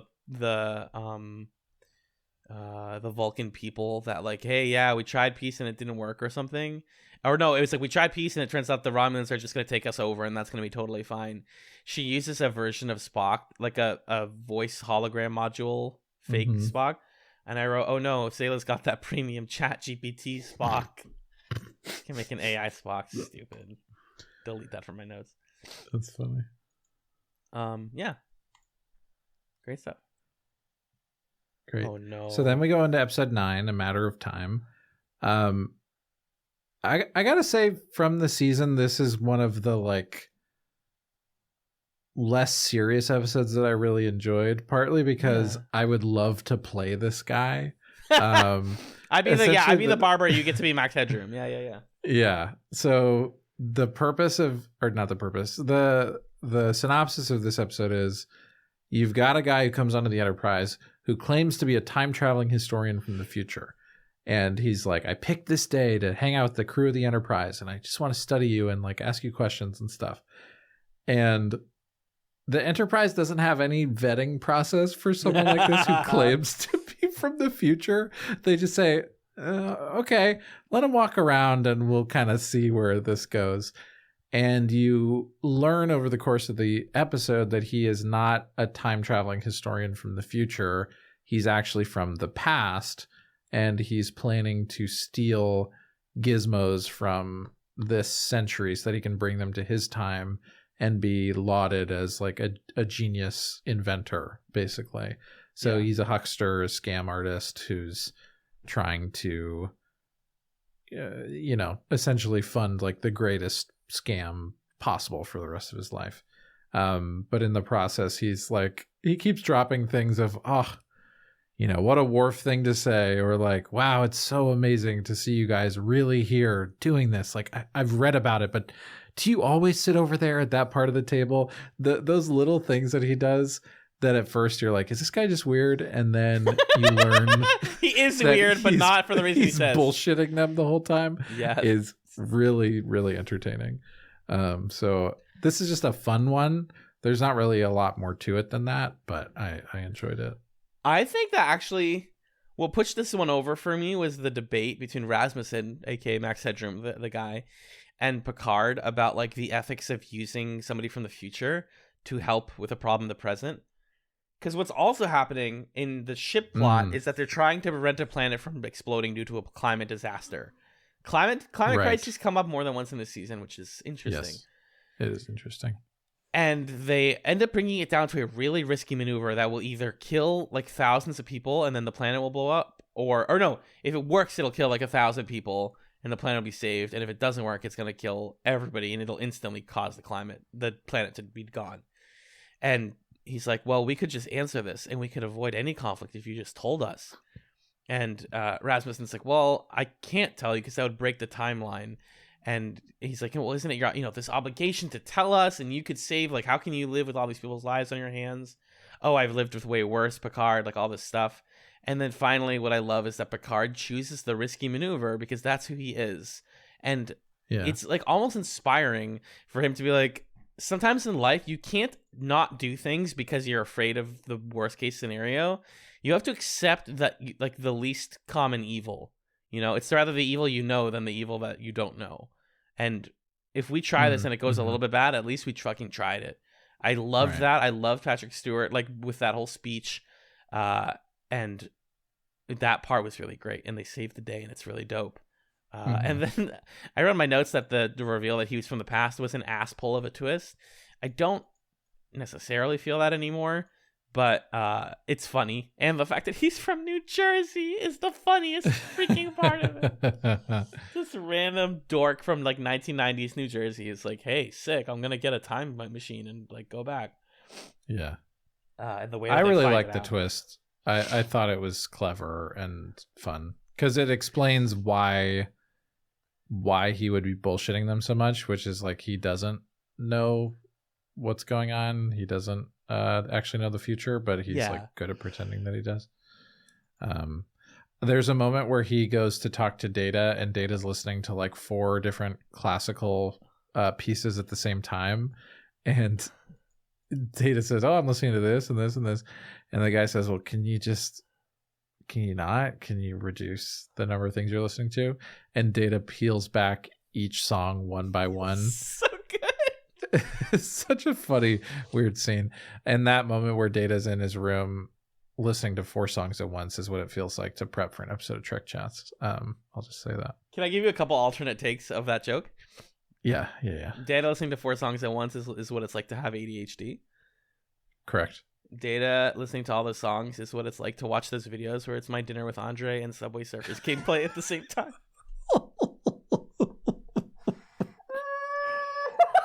There's so much potential. Yeah, it was great. Yeah. I loved that scene with the music. I thought that was really funny. This is A tier to me. Yeah. I don't know if that's high, but it's a fun one. It's enjoyable. I think A tier defines like this is really good, but has some little flaw that makes it not great. Which for me, that little flaw is like the twist is a little bit too silly. I like it, but it's a little bit too silly, and there isn't enough of like Picard explaining why we need to save people, and like that's just good. It's just one scene of it. Yeah, I think I interpret A as like, I could tell you what's not great about the episode, but it doesn't impede my enjoyment. Whereas a B is like, it kind of got in the way of me enjoying this, actually. Yeah. And then an S is like, nah, this shit's good. Yeah, no qualms. No qualms. We're nearly halfway Newground, there. episode 10. Just that website you can play Flash games in the 2000s, right? Oh, that's Newgrounds. Sorry. S tier. Oh boy, Alexander, dun dun dun, Alexander. Look around. And how lucky we are to be Klingons right now. Alexander's back, and he stays on the ship because Worf decides that he would rather be a dad than a man. Wait, no, it's. I love this concept that Worf, now that his the mother of Alexander is gone, that he's Kalar, that Kalar is gone, that he's like, all right, well, I don't want to keep him. I have work to do. And so much of this episode is Worf being like, oh, geez, I have an exercise. But we have new employees that we have to train. I have to go. I have to do my job. My life is my work. And then he gets a call from school being like, Alexander's acting up. And he's like, fuck. Or like, we need paperwork to sign him up for classes. And he's like, fuck. I have responsibilities as a parent. And I can't keep pretending those don't exist, because that's how Alexander ends up like I did. And plus the tragedy of Alexander, like the parents giving him to Worf because they're like, we are too old to raise a child. He wants to run around and live his life, and we don't have the capacity to do that. Beautiful storytelling. This like felt so human that it's almost not a sci-fi story. Like, it's just about a father and his son, and I liked that about it a lot. It was very warm to me. Yeah, I did not expect to get so much Worf Alexander stuff in season 5, but the way that they establish that relationship here and then take us through several ups and downs of it. There's, off the top of my head, 3 episodes where the Worf Alexander relationship is one of the core character concerns of the episode. Yes. And that was not on my TNG bingo card, but I'm very happy that we invested the time in that relationship, because it pays off. The kid who plays Alexander does a solid job. He's adorable and like has some pathos as well. And Michael Dorn is just rocking every conflicted daddy moment that he's in. It's fantastic. Yeah, at the moment when he has the superhuman strength, the super Klingon strength to lift the beam to get Alexander out from under the rubble because like there's a fire on the ship, is awesome. Because it's like parent power, parent adrenaline. Because later in the season, Worf fails to lift a metal rebar, and I was like, oh, or a metal beam, and I was like, oh shit, like that was like adrenaline that helped him do it the first time. So I love Worf. I love that this is where Worf is going. They could have taken this character and just done like more conflict stuff, more Klingon war and honor stuff, and instead they freaking brought him down to our sensitive ass level and made him a freaking dad. And I love this for Worf. I truly do. And I want to see way more of it. Yeah. And this is the one part of the season that does follow from what happens in Redemption, because part of the story of Redemption, I mean, I have misgivings about the way that they portray Klingon society, and the inherent kind of like, I don't know what it is, the Eurocentrism or the something of it feels weird. But you know, the thing that we can take positively from it is Worf is recognizing, like, I was raised in a society where men were expected to play a certain role, and I feel pretty disillusioned with that, and I don't really want to do that anymore. And to see him now wrestle with that as a father raising a son, I think is really powerful, because the way the episode ends is he recognizes, well, the like type of upbringing that produced me was this really harsh Klingon school setting, and I could send you there and they could quote unquote set you straight, but like I'm unraveling that for myself and unpacking that, and I don't want that for you. And so for him to then instead say, or Alexander, I could task you with a greater challenge, which is to stay here with me and like figure this out. And what a beautiful moment for him to recast his masculinity and kind of duty bound stuff, instead of being a go off and become a hardened, emotionless guy like me. Instead, the great challenge of the warrior who will face the fight is like, how do I connect with my son? Like, fuck yeah. This is cool. Let's do that. So I really appreciated the tenderness of that, and how that sets us up to return to this a couple more times later in the season and see how their relationship develops, but also regresses or continues to have tension. I think it's a really, really well done. Is this a low S or a high A?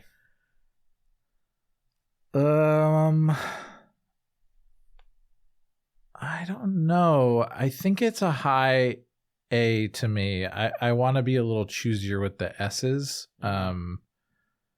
But I do think it's a pretty solid A. Okay. Yeah, I agree. I wrote high A, low S in my notes. Yeah. Okay, so new ground. So then we basically do the same episode again, but it's with different different characters. No, it's different. But it's hero worship. So there's a kid who the Enterprise finds, who was in the wreckage of this unfortunate accident, and Data saves him or something, right? Yeah, he lifts him out of some rubble. People get lifted out of rubble a lot this season. Yeah. And the kid kind of attaches himself to Data and then starts to imitate Data as a way of distancing himself from his emotions as he's processing his trauma. And then the crew has to kind of ask him, well, what really happened? We need to know. He's not ready to confront that. He's hanging out with Data, doing Data stuff, and then ultimately is able to kind of reaccess those memories and move through the thing and become himself again. And it's a really, really, I think, beautiful story. And I love what I like about Deanna Troi. You said earlier there's not a lot of Deanna Troi in this season, which I think is true, or there's not enough like Troi episodes. But there's way more of Deanna Troi being like a counselor and talking therapy stuff, which I like, because it felt like we lost some of that in the last couple seasons. Guinan's doing more of the kind of coaching people stuff. Troi, where does she fit in? But in this season, Troi is doing some therapeutic practice and talking about, well, actually, this is the way that he's processing this. And I liked the role that she played in this episode. This is another Patty Stew directed episode, by the way. Oh, Patty. I think he does the human stories really well. Again, this is like sci-fi, but not that sci-fi, which is what the space of TNG that I really love. I agree, though, that Troi is his counselor here. Like, one of the people in our Discord is always like, oh, Troi never has anything useful to contribute to, like, group scenes, which is a somewhat valid point. Like, on the bridge, when they're talking to people, all she ever says is, like, that guy seems angry. And it's like, yeah, no fucking duh. Like, I know that. But, like, when she is a counselor and gets to just, like, listen and empathize, I think it's actually really important. And it reflects, like, what the show is about, which is communication and how we listen to each other and come to understand each other over huge, like, barriers. So, like, they could very easily say, this is the thing I keep saying about, like, when kids come up on TNG is, one, they're so well performed Always. Mm-hmm. The kid who plays Mm-hmm. Timmy is like so believable as he tries to emulate Data. Speaking of doing impressions of Data, Mm-hmm. that you really feel like he's trying his best, and you see him cracking a little bit, and that's the sadness. But also, Yeah. we could just say like, okay, this kid's weird. We need to like put him on some medication, and we need to like figure him out, and then we're gonna make him talk to us. And instead, they're like, no, he's doing this for a reason. Wouldn't it be actually more useful if we just leaned into it and told Data, like, let him dress like you, let him wear his hair like you, let him do that, so that we believe, because that's actually a really effective way to raise children, right? If they have imaginary friends, as we'll talk about, the method to process that is not to say like, that's not real, get out of that, why are you acting like Data? It's to say like, hey, if you're like, that's why they always say that people who do improv are good at raising, can be good at raising kids, is because they're good at like believing a reality. It's like, just listen to the kid. He knows he at the end, the core of this is a child who thinks that he blew up his whole family and friends, and he like destroyed the ship. And that's really sad. No wonder he's processing his trauma by pretending to be someone else. That makes so much sense. And the way that he envies Data, because Data doesn't have to process emotions, similar to like that scientist from last season who was obsessed with Data, but this isn't romantic. Data describing how he can't do certain things, and Timmy's like, you sound like you don't want to be an android. And he says, I am an android, and that will never change. Which he doesn't say, I like being an android or I want to be one. He just says, I am, and we're going to move on. I would gladly risk feeling bad at times if it also meant that I could taste my dessert. Because they have ice cream together, and he's like, what do you think about this, Data? And he's like, oh, it's got, vanilla and cream and strawberries in it. He's like, but do you think it's good? And Data's like, I don't have that ability. So I think it's great to learn about Data here. I think Timmy, whatever, is really good. And I think that the emotional finale works really well as well. So yeah. This is a high B, low A for me. Probably low A. Yeah, this is an S for me, so I'm happy to settle on A. I loved this one. Yeah. Also worth noting, I looked into this type of trauma is like extremely uncommon and not super realistically portrayed here. I don't think it has to be, but sure, that's just worth noting. If people are like, is this real? Like, kind of. People do develop personalities around their trauma all the time, but it's not like, I'm a robot, don't talk to me unless you treat me like a robot. It doesn't always work like that. God, this next one, huh? 512 violations. Yeah, what a strange episode. So there's also a few episodes in this season that are concerned with memory, and like you were saying, I think it's kind of related to that idea of like history and societal memory. And there's a few episodes that are about personal memory. We'll obviously talk about the Inner Light later, and like Conundrum is an episode where everybody loses their memories, and there's a few.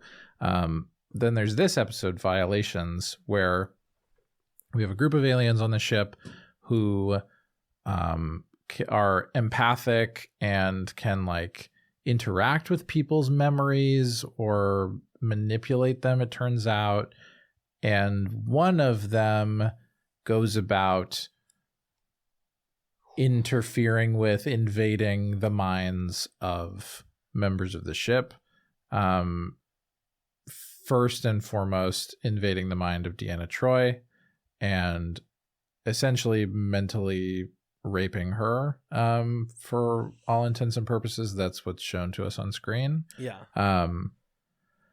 In the guise of Will Riker, and it being like a memory of an interaction that she had with Riker.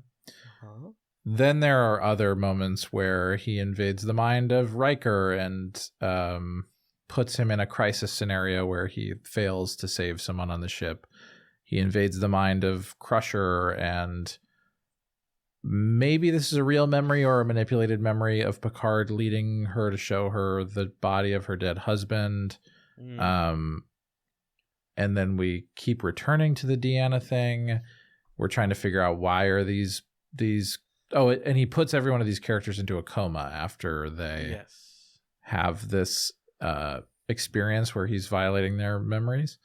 Then he makes Deanna relive the memory and gaslights her into thinking that it was his dad who did it.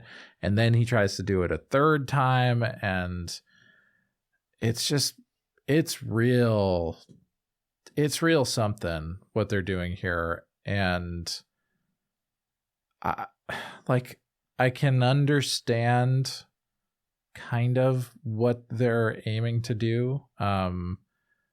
But I don't think they're accomplishing this goal. I don't know. How did you feel about this episode? On a basic level, this episode made me super duper duper uncomfortable throughout. Yeah. Not just the Deanna stuff, although I think that's really, really rough. This is a trend in Star Trek to use telepathy and mind melding and stuff to be coercive. I think it's fascinating. Like, we're watching Birds of Prey for the main feed, and Dinah Lance's power set allows her to do certain things like this, like to go into people's minds, not to change things, but to see things. And I made a comment on an episode recently how, like, oh, they never talk about how that's a breach of consent. And, like, Star Trek always talks about it. It's just that it sucks. Like, when Spock has to do it in a TOS movie, it sucks. When this guy has to do it, he's the bad guy. And, like, that's what a villain does, is they break consent and they do evil things like that. Right.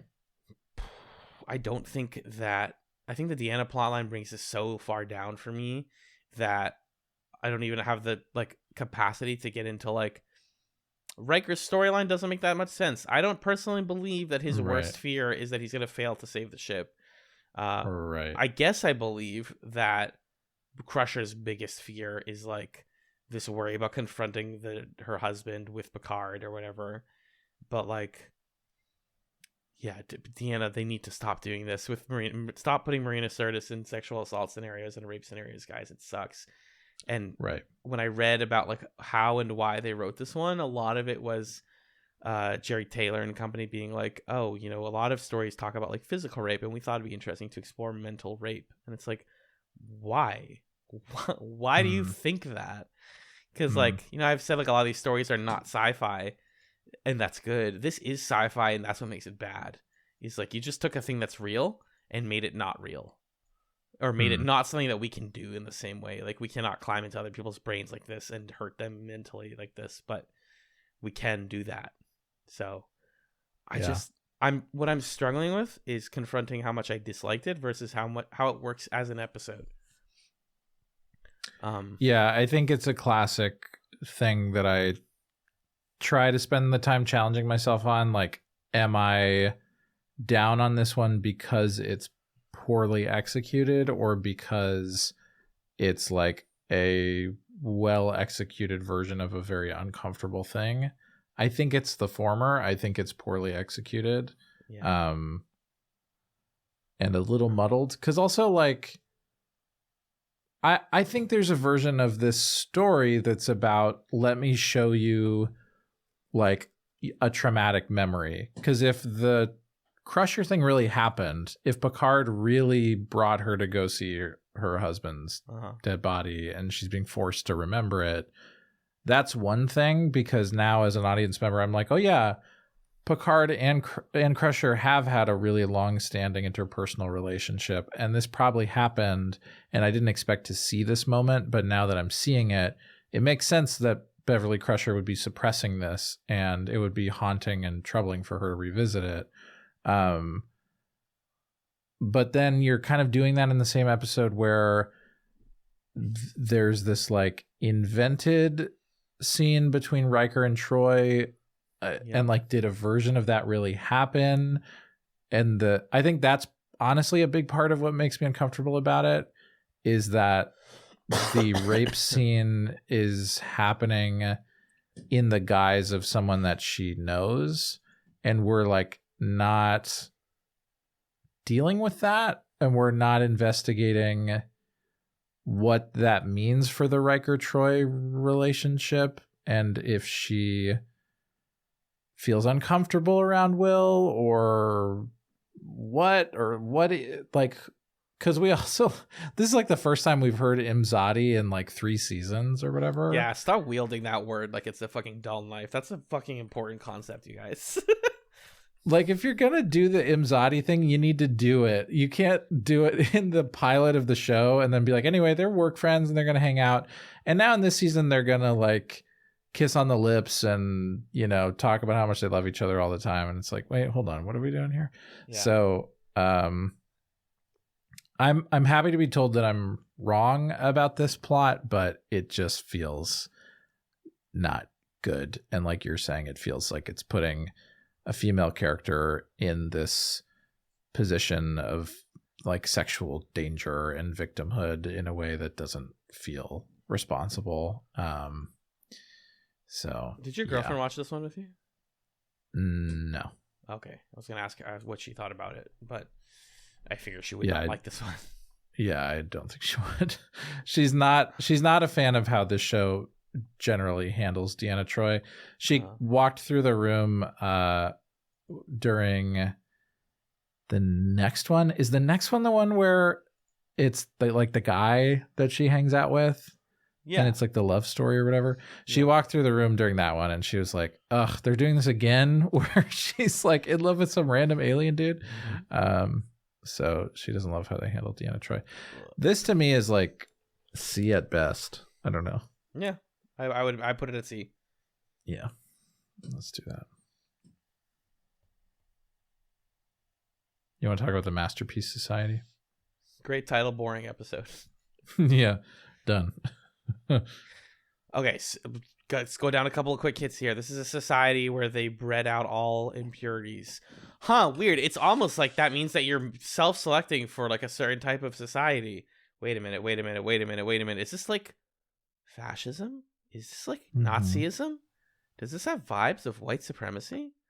Do they have a black character tell us that it's okay to have an engineered society? And they really did that with their whole fucking chest?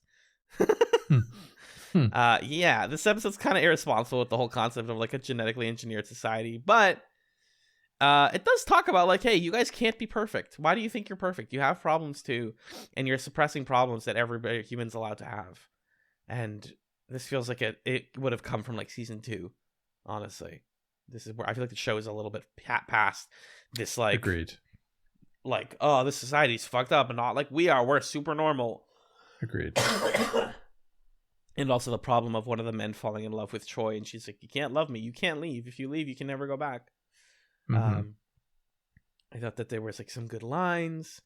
I was literally reading the day that I watched this about like this article or something on Tumblr that was saying how in an actual perfect future, disabled people would still exist. We wouldn't get rid of their disabilities. We would create meaningful improvements to how they engage with their disabilities, you know, accessibility, things like implants and visors, and we would work around them, not fix them. So this whole, like, we got rid of, no one gets sick, no one's disabled, no one's hurt anymore. It's like, yeah, of course this doesn't work, dude. It doesn't even, it seems like a low ball. Like, it's not a complicated sci-fi premise. And I just felt like this is from an older season of TNG. Yeah.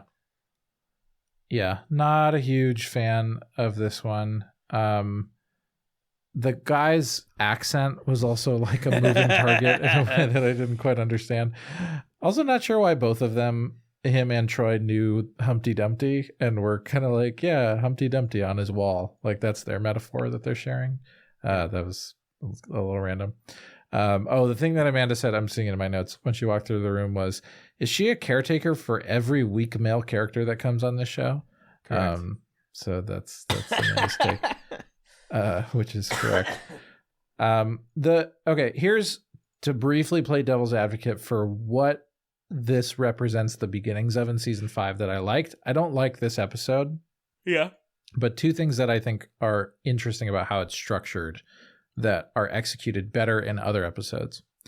One, this is the first of a few episodes where one of our main characters falls in love and it's like a doomed romantic situation, in a way where like previous love stories like that have felt a little more frivolous. But in season 5, these like failures in love feel more consequential for Deanna, for Riker, for Picard when they happen to them. Because the other thing is, this is an episode where like the macro and the micro relate to one another, because the whole Enterprise crew is having misgivings about the Prime Directive and interfering, and they kind of mess this society up a little bit, and then pat themselves on the back later and say, well, the Prime Directive doesn't count for humans, so we're technically fine. What? By the way, I wrote that in my notes. Yeah, I didn't know that. The Federation is so evil. The Federation is so fashy and gross, and it blew my brain open, dude. The Prime Directive doesn't apply to humans. Wow, why? Yeah. So we're like having this sort of Prime Directive, I will not interfere issue in the bigger scale, and then in the smaller scale, Deanna's having that same conflict on like an interpersonal level. With, do I engage with this guy or not? And I think there are other episodes of the season that do it better, where like the thing that a character is trying to deal with is an interpersonal allegory for the thing that the crew is dealing with in the sci-fi story. So I just don't think those things are done super well in this episode. I think this one is like a C at best as well. The only reason I would argue for a B here is because I have a couple lines that I highlighted I want to bring up that are like the show nudging at, like, it's full awareness of the metaphor here of like what happens when you try to wipe a society of any impurities, right?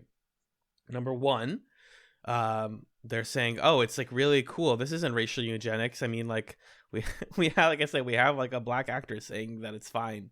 And then they're like, well, nobody would be blind in our society. And the camera just slowly pivots to Geordi. And you're like, ooh, okay, you guys know. A couple lines where I like actually got mad at the society and was like yelling at my screen.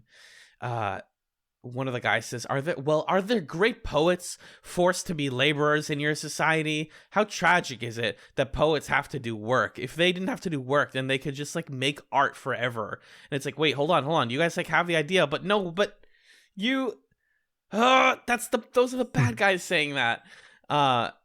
It's interesting that the society's leaders are worried about Geordi teleporting a woman off the ship because it might mess up her DNA and impurify the gene pool. Even more interesting is the fact that we know that the teleporter is killing her. When you teleport, you die and you get respawned, basically. Love that. Want to think about the implications of that forever. Someone's surprised that Geordi's blind. They don't realize that him having the visor means he's blind. And last but not least, LeVar Burton bringing the absolute heat. Let's not forget that LeVar Burton was Kunta Kinte, and he gets to say the line, and I'm going to get emotional saying it. Who gave them the right to decide whether or not I should be here, whether or not I have something to contribute? And I was like, oh my God, this show fucking gets it. There's like a racial aspect to it. There's a disability metaphor to it. This is awesome. And then they kind of do this whole like, oh, but in our society, flaws are good because necessity is the mother of invention. And again, I'm like, no, wait. Now the good guys are saying the bad thing. No, wait. I'm dying over here. I don't think that struggle begets inventions. I think problems can be broader than systemic issues. Like, let's. Yeah. But that's okay. Why all that stuff brings me to a B. Yeah, you swung me. Let's make it a B. I'm compelled by that. If LeVar Burton was not in this episode, it would be such a bummer. It's also just like slow. Like, it's not a very good, well-paced episode. I digress. Yeah.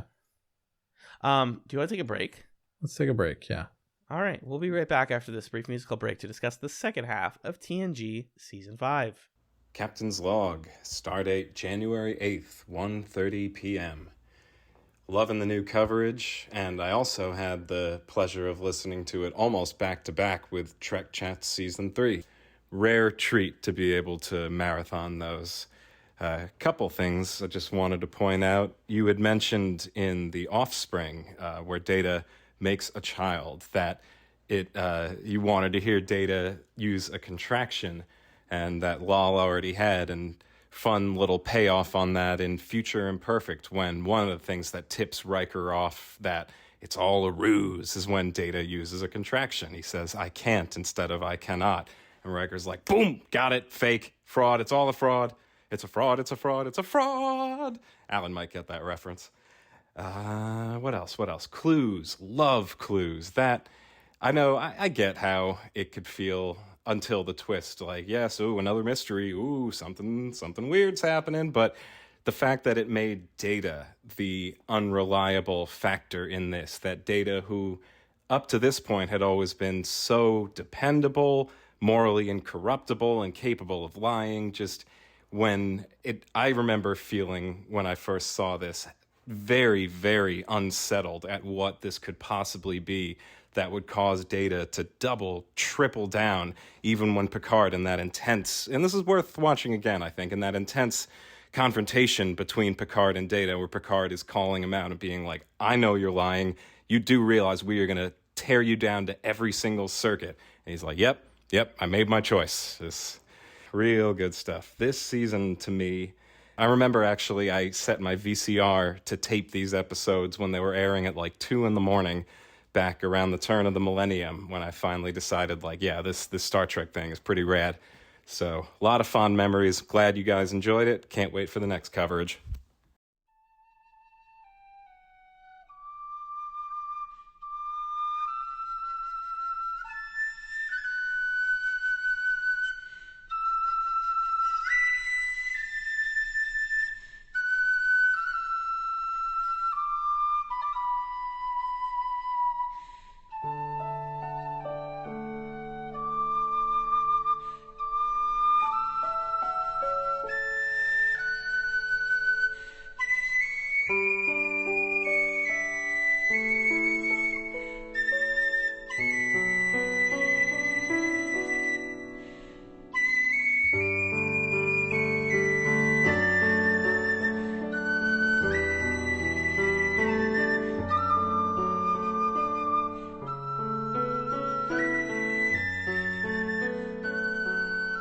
Welcome back to TrekChatz, folks. I'm still Alan, that's still Magellan. Hello, Magellan. Hey. We're still talking about TNG Season 5. Let's get on with it, then. Let's talk about 514, Conundrum. A strange episode. So yeah, tell the folks why we're about to fight right now. Tell them, let him. I'm gonna let you cook. Buddy. So Alan was ahead of me for the whole time watching this season, and so I had the benefit when I was watching of looking at their notes to see what they thought about the episodes. And so sometimes what I would do is I would write my rating, and then I would look up and see what Alan wrote. And for this one, I got to the end of the Conundrum, and I was like, oh my God, that episode was so great. I loved it. I think my favorite of the season so far. Easy S. Let's see what Alan said. And your notes for this one said, wow, this is a terrible episode. Geez, low C, high D, most predictable twist possible. No interesting elements except Ro and Riker kissing. So, and I was saying this to Amanda, usually we're like, within a certain range of each other, and that's fine. But like, so when you grade, so I work in New York State, and obviously I live in New York City. And well, I guess that's not obvious, but anyway, in New York State, on the state assessments, the Regents exams, for like the history exam, for example, if you're grading students' essays, you need to have 2 people grade each essay. And if the grades are a certain distance apart, you need to get a third person to grade it. And then you just average that third person in whichever the first 2 they were closer to.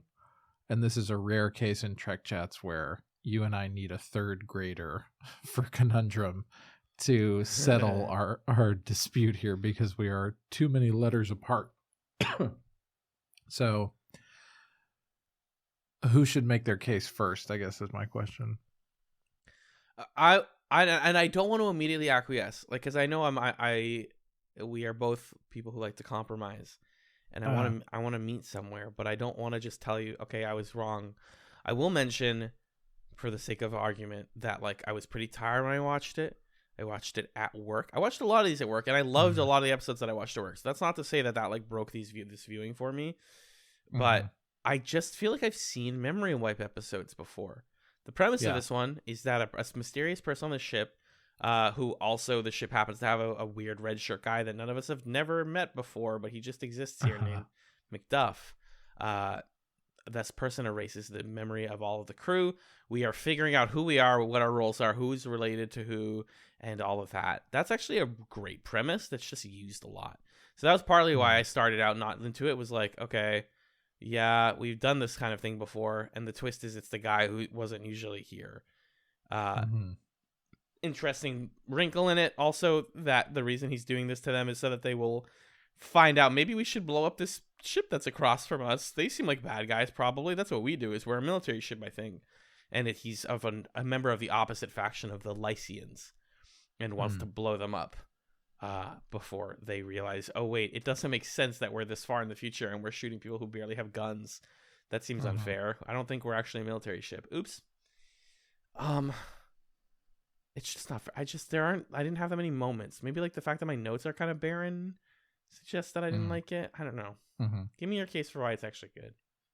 Yeah, so I think to back up where you're coming from a little bit, a lot of the background information about this episode are the director, the writer, producers being like, the idea was good, but it didn't quite end up being what we wanted. So I'm like acknowledging that I think overestimating the quality of this one, but this is what I liked about Conundrum.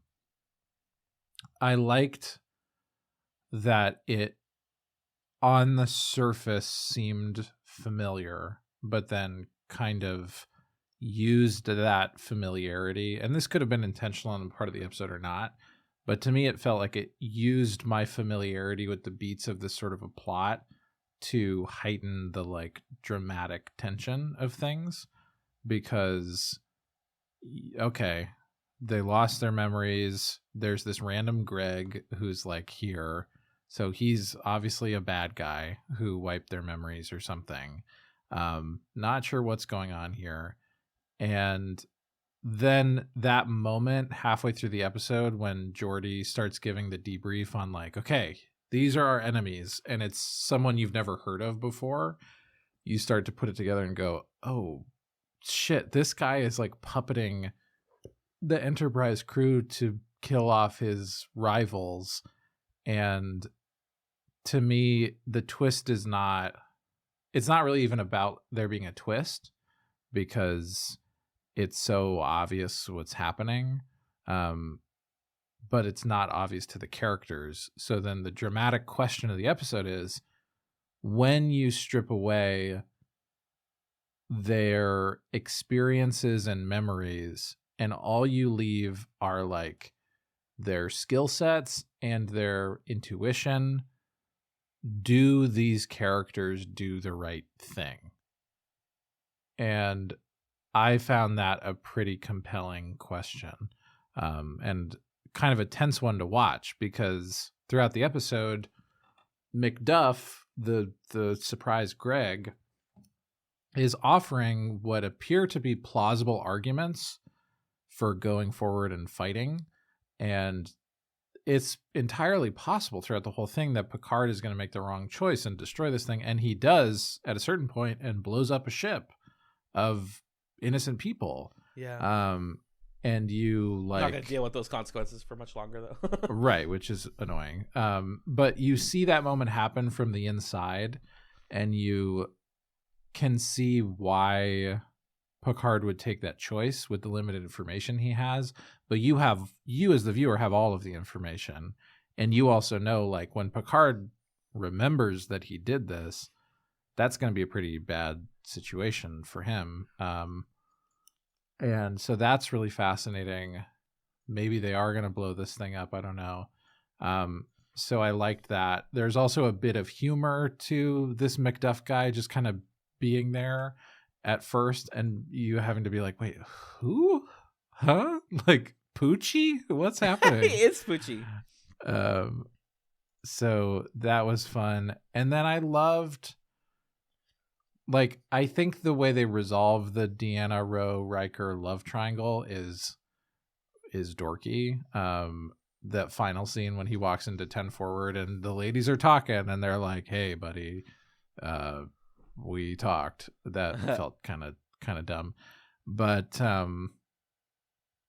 to develop Ro and Riker's relationship with one another and like introduce some chemistry and tension between the two of them when they don't have memories is like a really cool way to get them to kind of like, let's remove any pretense in their relationship. Let's remove any weird history that would complicate the fact that the two of them on a basic level like are probably compatible or would get along or would enjoy each other's company.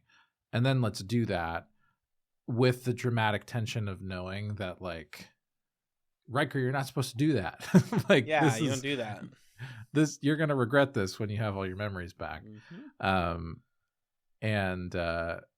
You know, he's a bit of a dog in this one because he's kind of doing that with Ro and having like, "I love you, I think you're my soulmate" conversations with Deanna, and that's a bit of a bummer to see, but I think it's like believably so. And there's this tenderness to the Riker Troy scenes that I really like, where they're exploring the Imzadi thing in a way that's not annoying or doesn't feel arbitrary, but where they're kind of like, there's something about you, like I trust you, I feel good around you, I don't know what it is. And the icing on the cake is, for me, just this little moment. Riker picks up his trombone. Yeah. And the nearness of you. Plays the nearness of you, where Deanna's sitting right next to him. I got chills. Like, oh, that's so good. Because she is right there, but she's not, because we don't remember who the other person is. So, okay. So yeah, I think there's a layer of this where it's a poorly executed gotcha, oh, fooled you, tricked you kind of a thing. Or there's a layer of this where we know how Star Trek episodes operate. We know exactly where this is going to go. And the thing that's enjoyable is watching the characters navigate these situations with a complete lack of information, and us asking the dramatic question of like, where, like, who are we as people? Are we the product of our memories? Mm-hmm. Are we the product of our experiences? Are we the product of our own gut instincts? Would we make the right choice if we knew this or that, or didn't know this or that? So yeah, anyway, that's my case. Pretty long-winded, but I really like the episode. Yes. Sorry. Yes, that was long-winded, you son of a gun. Sorry, I did talk for quite a while on that one. I think that this is a great premise. I just think that the execution is kind of and like, I mean, great, like really great. Like, I've read poems about stuff like this. I've seen movies about stuff like this. There are other shows about stuff like this that handle what you're talking about. Like, what are you when we reset you? Do you still fall in love with the same person? I mean, that's like so many romantic films. He's like, oh, somebody had a coma and lost their memory. Right. Do they still Eternal love Sunshine you? of the Spotless Mind is that, basically. Yeah. And is there something fundamental to like love and relationships and personality outside of our lived experience? And so I think that's like just a great idea that's handled better in, for example, and Alan, please play a clip of this here, but that I think you should leave sketch where he's in the car and he forgets how to drive while driving a car. What the fuck? Come on, man, go! What is your problem, man? Do you know how to fucking drive? No. What? No, I don't know how to fucking drive. I don't know what any of this shit is, and I'm fucking scared. What are you talking about, you psycho? You don't know how to drive? Not everybody knows how to do everything. Driving isn't the only thing. Just move your car! Okay. I don't know how I can. Oh my God, just grab the steering wheel. Fine. That's a funny example, but I do think that it's like a really beautiful concept that I just wouldn't find myself very engaged with. And I'm willing to give it a high B for that, or maybe even a low A if you feel strongly. But that's where I'm at. Yeah, gosh. What would I make the case for? I would like to put this in A, and I'm willing to like make a trade later if Oh, there's yeah. another disagreement or something. You can cash that in. But I really enjoyed this one to the extent that I feel strongly that it goes in A. I've decided I'm gonna get Inner Light down to D tier if it kills me, and it will kill me. I'll kill both of us in the process. Good. I want you to. Yeah. Okay, so Power Play. Yeah. Episode 15. A weird one. What if a kind of a funky episode. I was surprised how much I enjoyed this. I went into it like, ugh, whatever, that last one was stupid. What is this going to be about? And it starts as like a goofy sci-fi premise and becomes a really interesting sci-fi premise by the end. Mm-hmm. Data, Deanna Troi, and Miles O'Brien are the ground team, the away team on a planet. And they are essentially possessed by by like former military people who died on this planet many years ago. Is that accurate? Are they trapped? Are the people actually dead? I feel like they're actually dead. In this plot, you're asking? Yeah. The people who possess them. Well, the people who possess them are, it turns out, like aliens. Uh-huh. Like beings who were exiled to this place. Oh, it was like a prison planet. Yeah, it was like a prison planet for whatever their kind of energy being species is. Yeah. And they had previous contact with the Enterprise, like the wrecked ship that they're impersonating the crew of. Yes. So that's how they like knew these things about this previous Starfleet ship. Oh, and at first they thought that they were the members of Starfleet and or something, and then they're like, "Oh no, we're actually the prisoners." Are the like quote unquote yeah, ghosts. like in the last moment when they're kind of doing their gloating villain speech, they're like, "We're actually not Starfleet people. We tricked you." Couple of interesting things here. Number one, O'Brien gets some stuff to do with Keiko and their new child, Molly. I love the moment where, and Komini's so good at delivering this, where he, in the guise of the alien possessing him, the memories of O'Brien are clashing, and he looks at the child and goes, "I know you. I think," and like over the course of the episode, he's like, "I think I hate you. I think that woman is evil. I think this. Wait a minute. I think I love her actually. Oh shit, that is my child, isn't it?"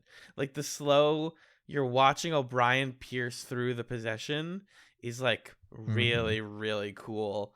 And terrifying, yeah. Very in like a horror movie way, right? It's like this is similar to literally the previous episode. Like what human element breaks through whatever magic or science fiction you have here.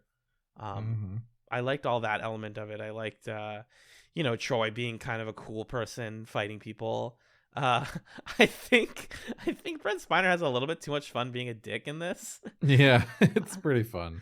I literally was imagining like a fictitious future scenario where someone's like Data's a little bit sassy to someone and they're like, "All right, Data, don't do to me what you did to Picard where you tried to choke him out last week," or whatever. He's just apologizing because he doesn't remember it. Yeah, I think this is fun. I think this is like a totally good, fun episode with no like huge complaints. So B? Yeah. Groovy. This sets up a trend that comes back later of like, is it ghosts? Are ghosts real? Is the supernatural real? Oh, no. It's just some sci-fi nonsense. Don't worry about it. Yeah. B's a good rating for it, though. Oh, so next is 516 Ethics, which is my favorite type of episode. We got metaphors, we have cultural differences, we got a medical drama, and we have a tragedy at the center of it, which is that Worf is paralyzed from the waist down by a falling cartoon blue barrel. The scene where he gets hurt it looks so not painful that I'm like, that is the crux of the episode. All they did was show a barrel landing on his spine, and he's like, "I can't walk anymore." You're like, what? That looked like it weighed 2 pounds. I know. You have to suspend your disbelief pretty much immediately in this one. And this is a Ronald D. Moore script, so it's going to be like, we're going to do some metaphors, we're going to do some wartime stuff. Like, yeah, this is him doing his thing. And Worf is constantly frustrated about not being able to be a warrior, and so this eventually leads to him wanting to commit Klingon suicide. But didn't you just decide that you want to be a parent, Worf? How are you going to reconcile those two things? Well, it's hard, is the answer. Yeah. I was smitten. I just love Worf so freaking much, and I love Crusher. And I wrote that this episode needs to be taught in medical schools, because something that, like, I actually read online, some people do not like this episode because Crusher, for a lot of it, is spent seeming like she's the good guy, because she's like, obviously we can't let him do that. And other people are telling her, like, and also, like, gotta give shout outs to Riker, to Jonathan Frakes' best performance in this, when he's like crying about, like, I will not take part in killing my best friend. I don't care if he wants to do it. I don't care if his culture says he should do it. I'm not letting it happen.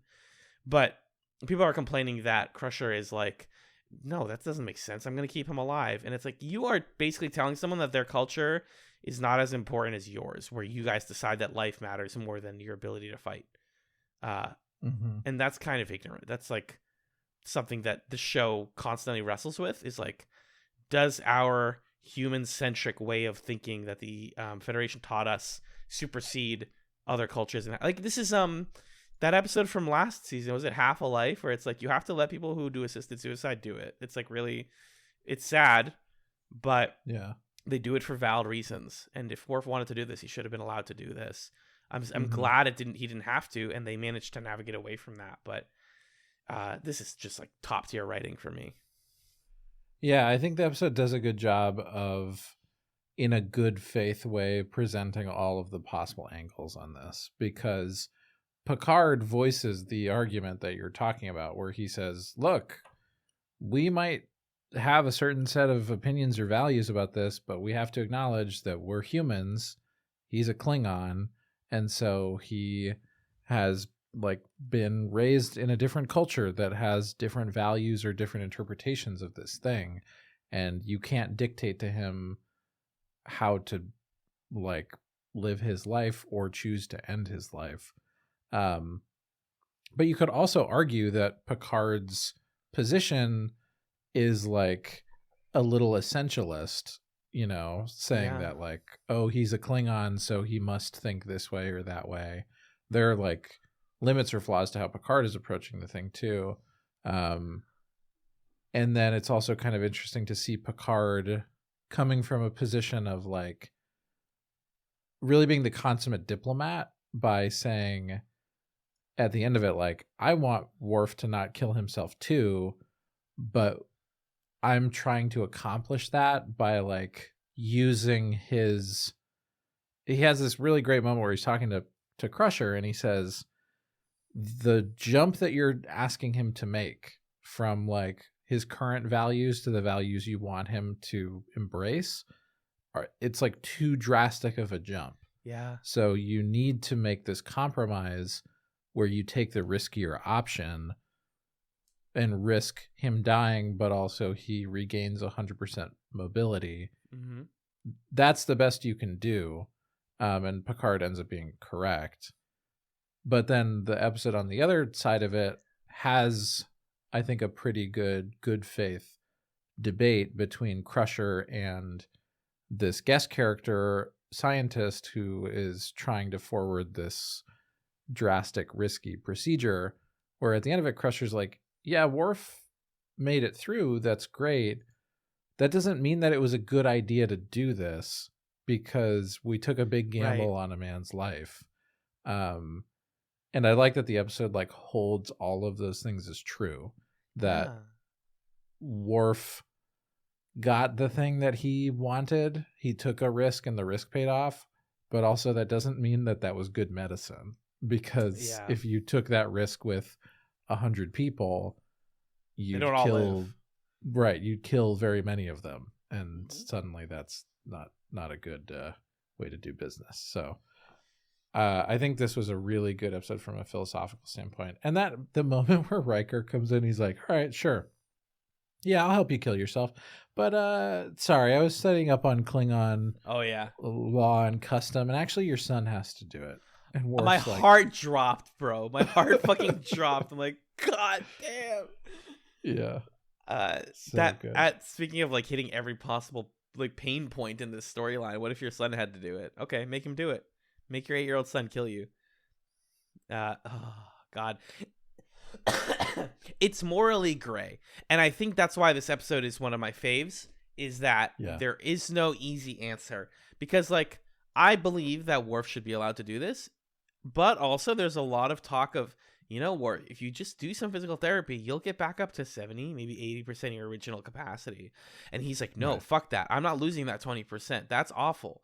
And it's like, we should allow people to live with a disability. I just said this a couple episodes ago. Right. But if they don't want to, we can't make them do it.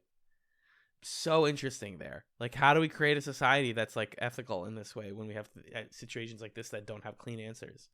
Yeah. And I also like that it tempers, because the season, again, in Redemption Part 2, starts with this kind of declarative thesis statement for Worf's character, which is... Come along, Worf. Huh? I said, come along, Worf. This thesis for his character for the season, which is Worf is on a journey of picking and choosing what aspects of his Klingon heritage he wants to keep and which aspects of it he wants to like change in the way that he lives his life and the way that he parents his son. And I like that this episode doesn't unilaterally say Worf needs to abandon his Klingonness, and doesn't necessarily say that Worf is wrong for holding to that belief, but also doesn't say that he's right either, because he does have that moment with Alexander where he says, look, this is our custom, this is what I would do in this situation, but I've decided that like I need to be your dad, so I'm gonna try this instead. And the nuance of that, I think, is really powerful.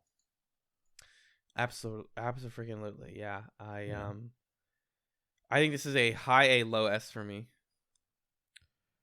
Yeah, I'm willing to S it because we've been cautious with the S's so far, but I think this can go there.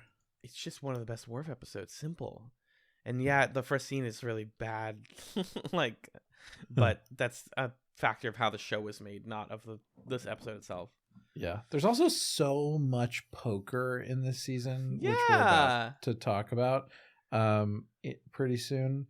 But it's funny because in that scene, Geordi and Worf are like talking about a poker. We've gotten to the point where we've seen them play poker so much that sometimes characters are talking about playing poker. Yeah, 100%. This is funny. It's funny. The first time my roommate saw it, he caught like only a couple episodes this season, but he was like, "Oh, do they play poker on the Enterprise?" And I was like, "Buddy, they mostly play poker. They're like almost always playing it." Also, from here on out, I have something interesting to say about every single episode, or there's like a piece of meat in every single episode. So yeah, this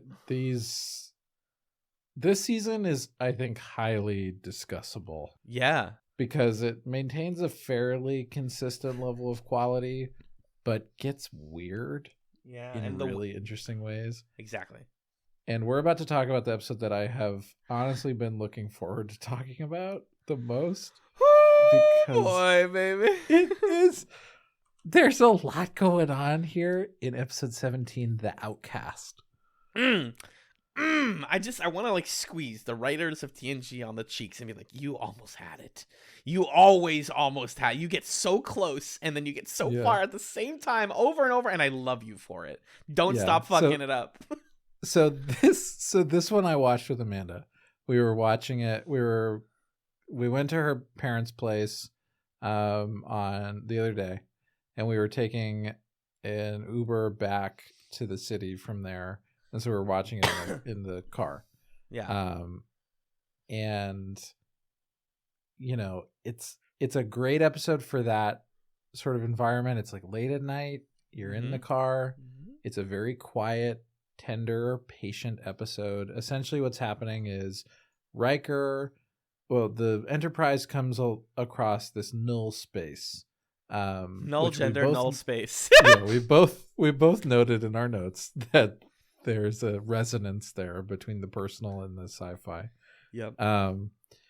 And Riker is the Enterprise crew member tasked with sending probes and stuff into the null space to map it and see where it's at. And he does so with this alien companion from a society that does not have gender. And so Riker and I can't remember the character's name. The character, so the race is called the Janai. The Guinan. First of all, Soren. Soren. Honestly, just to be as someone in the community, that's a very like early baby trans name. Wow, my name's Soren. Very non-binary name. So Riker and Soren spend several conversations in the first part of this episode talking about gender, huh? Well, what does it mean to have gender? Well, what is it like to be in a society that doesn't have gender?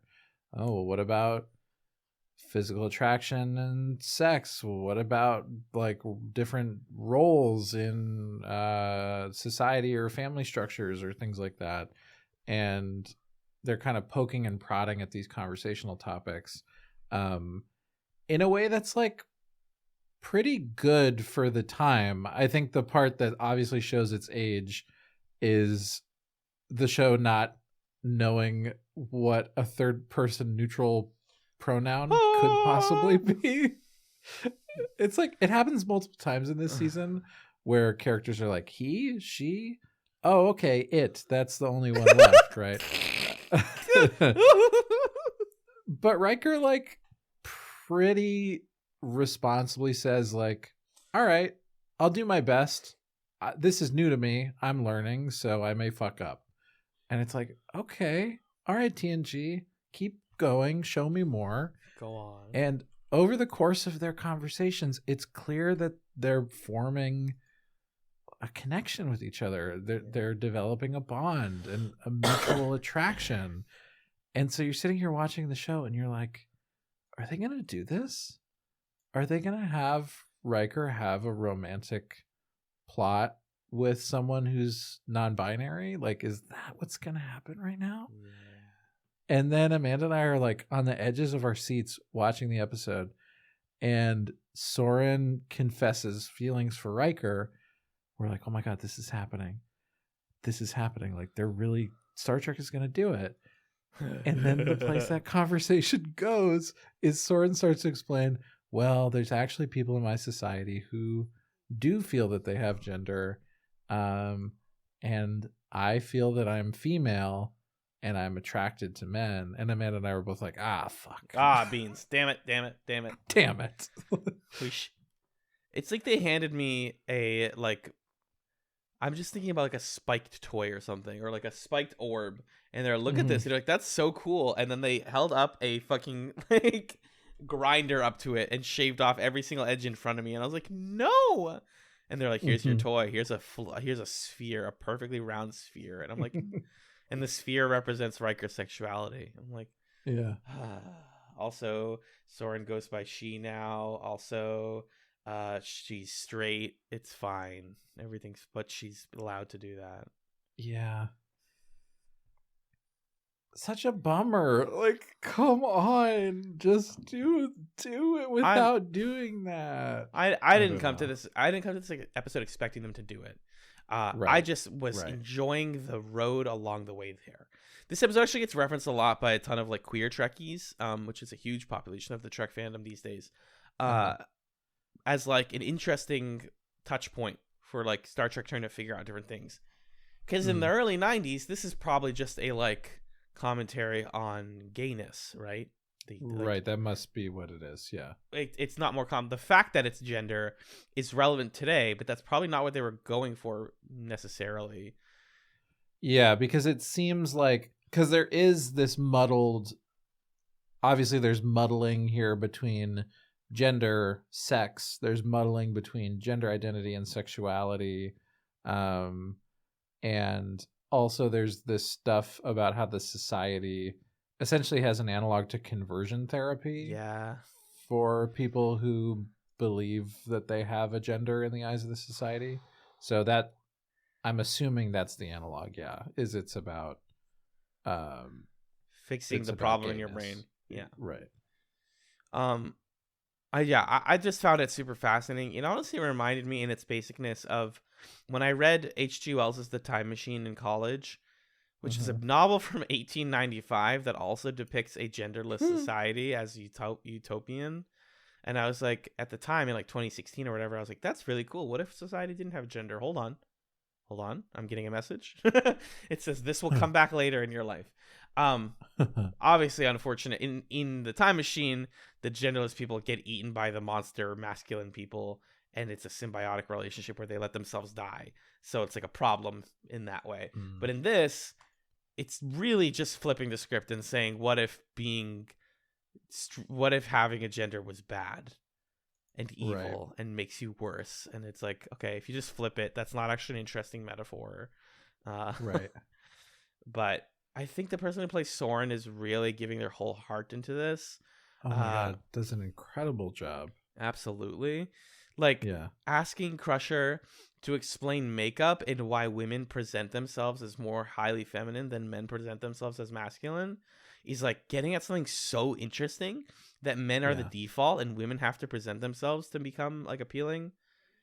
And I'm going to say she because that's what she lands on at the end, is like, this is very confusing. And Crusher is like, yeah, it is actually. Hold on. Yeah. And like literally next scene we get Poker and we get Worf being like, ugh, like that's a classic vulnerable woman thing to do. And Crusher's like, I just told someone we're past this, guys. Are you fucking are you joking? Yeah, the one thing that Amanda took from this episode was like, I hate Worf now because he's so misogynist. Dang. And I'm like, no, but Worf is cool. And she's like, no, Worf sucks. It's canceled. Yeah. Yeah, I ultimately, despite the fumbling in this one and I think, we obviously have the benefit of several more decades of like very widespread discourse about these topics that we can look at this and say there's some confused ideas here. I think even in spite of those things, the level of tenderness in this episode and patience and like willingness to the way that Riker talks to Soren and says things but doesn't say them with the conviction that they're right, just says them with the knowledge that it's how he was raised or it's what he currently knows. But he's open to like being wrong or having a limited worldview. There's just some like kind of fundamental qualities of how this episode moves through the subject matter that even though it like doesn't quite do it, there's something about that sensibility that I really appreciate, and that makes me like the episode as a viewing experience, even if we can kind of have those critiques about like, well, what are you actually saying? Or that fundamental critique that you said of like it is a pretty status quo reinforcing argument to say, well, what if it was bad to be straight? I bet you wouldn't like that, huh? Yeah, exactly. Like that doesn't actually fix the problem, and it doesn't really generate empathy in the way that we would want it to. But sci-fi does that a lot, weirdly. Like, what if the thing that you were was bad? What if you were the minority? Huh? Ever think about that? How'd you like that? Really makes you think. So be better. Like, no, it's not working for me. So sorry to interrupt. I think like that is why this episode landed as a mid B for me. I am willing to push it up to an A for the performance of Soren if you want to, but my heart feels like this is a mid B episode. Yeah, I think B feels fair. I think the value of this episode is more in like thinking about and talking about it. Correct, rather than the like entertainment experience. But I do think that performance of Soren is one of the best guest character performances in the season. Agreed. 100%. Yeah. Melinda Kulea plays Soren. Amazing work, Melinda. Are you going to come back? Everyone comes back in Star Trek. They have the same fucking 5 people always. And she does not Huh. apparently come back. Damn it. Darn. Oh, she was on the A team for a while. Anyways. Let's talk about 18 Cause and Effect. I really like this one. Yeah. This is an interesting one. Weird one. Yeah, because it seems like it's a Groundhog Day type of thing. It's an endless 8. An endless 8. Oh, Haruhi wait. Suzumiya. Yeah, the Haruhi Suzumiya. Thank you. You're welcome. It yeah, Haruhi and her time loop There you or go. whatever the metaphor phrasing would be. So yeah, there's this. Again, this one kind of vibes with me in the way that Conundrum did, where it's a plot that we've seen before. We're in a time loop, or we don't quite know what's going on. It's another type of thing where Beverly Crusher is inside of a situation she doesn't understand, but she solves it, which there was one of those last season. So like there are ways to kind of categorize this with other Star Trek TNG episodes, but what's fun is the way that it's structured, where the loop always starts with this poker game. I loved this so much because the first time you see the poker game, you're watching it and you say, wow, they're really spending a long time on this poker game. They just spent the first 3-4 minutes of the episode playing poker. Okay, sure. That's weird. Oh, and it's then in you on the ship. And then you come back to the poker game when the loop happens again. You say, okay, they're playing poker again. But now characters are like remembering that someone was bluffing, or they're remembering the card they're supposed to get. And then you see the poker game again, and suddenly everybody knows everything that's going to happen. And they realize, oh, we're in a time loop. We need to send a message to ourselves or something like that. And then the loop, when they do send the message and suddenly all the cards are 3s, I was like, what's happening? Why is the loop? What did they fuck up? It was so good. That structural element of using the poker game as the barometer for how much do we know was really clean and I think a good storytelling device for me. Yeah, like Where I don't did know. you land on this one? This episode overall? I think that like the first 20 minutes, I was like, I got it after the first loop. I understand. Now I'm just watching. And this is like always the thing with a time loop episode. It's like, all right, guys, can you hurry up and figure out what I already know and explain to me why it's happening?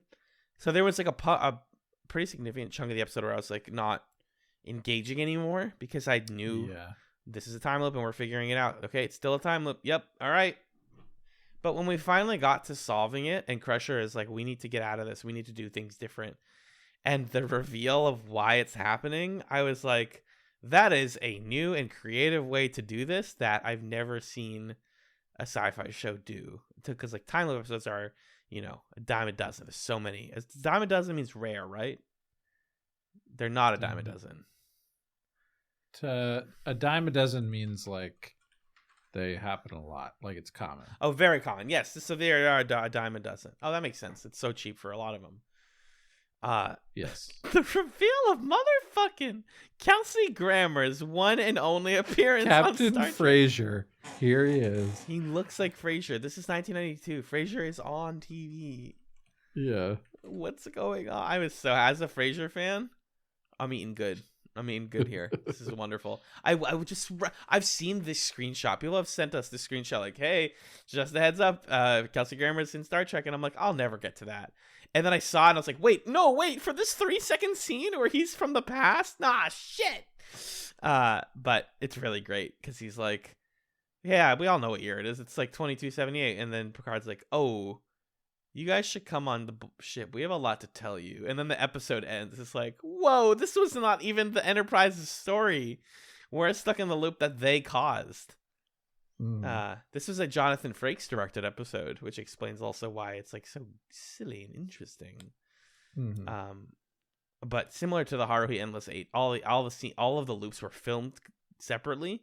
They didn't reuse footage. So at first I was like, oh, it's a bottle episode. They used the same escape sequence. They used the same poker sequence over and over again. It's like, no, they actually filmed all of them. That's cool. Also fun trivia. Kirstie Alley, rest in peace, by the way, was going to play his right hand, like his number one. She's, his one of the people on Cheers. She was also in Star Trek TOS, I think, or in Wrath of Khan. So they were going to put her in the background just as a little cameo, but she had scheduling conflicts. Sad. It's a fun one. It's a really fun one. I like that TNG can still do weird episodes like this. Me too. Now rate it. This feels like a solid A to me. Like in the way that what was it called? Historian from the Future guy. Matter of Time. The way that was an A because it like knew what it was doing and it did it. That is the same thing to me here, I think. I'm agreed. 100%. Great.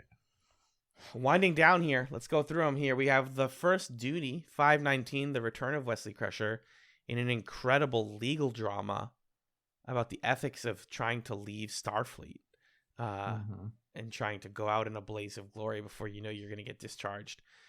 This is a like military court drama about young people trying to navigate Starfleet. This also goes in my Starfleet is Evil playlist that I'm fictionally inventing right now. I think Will Wheaton gives the performance of a lifetime here.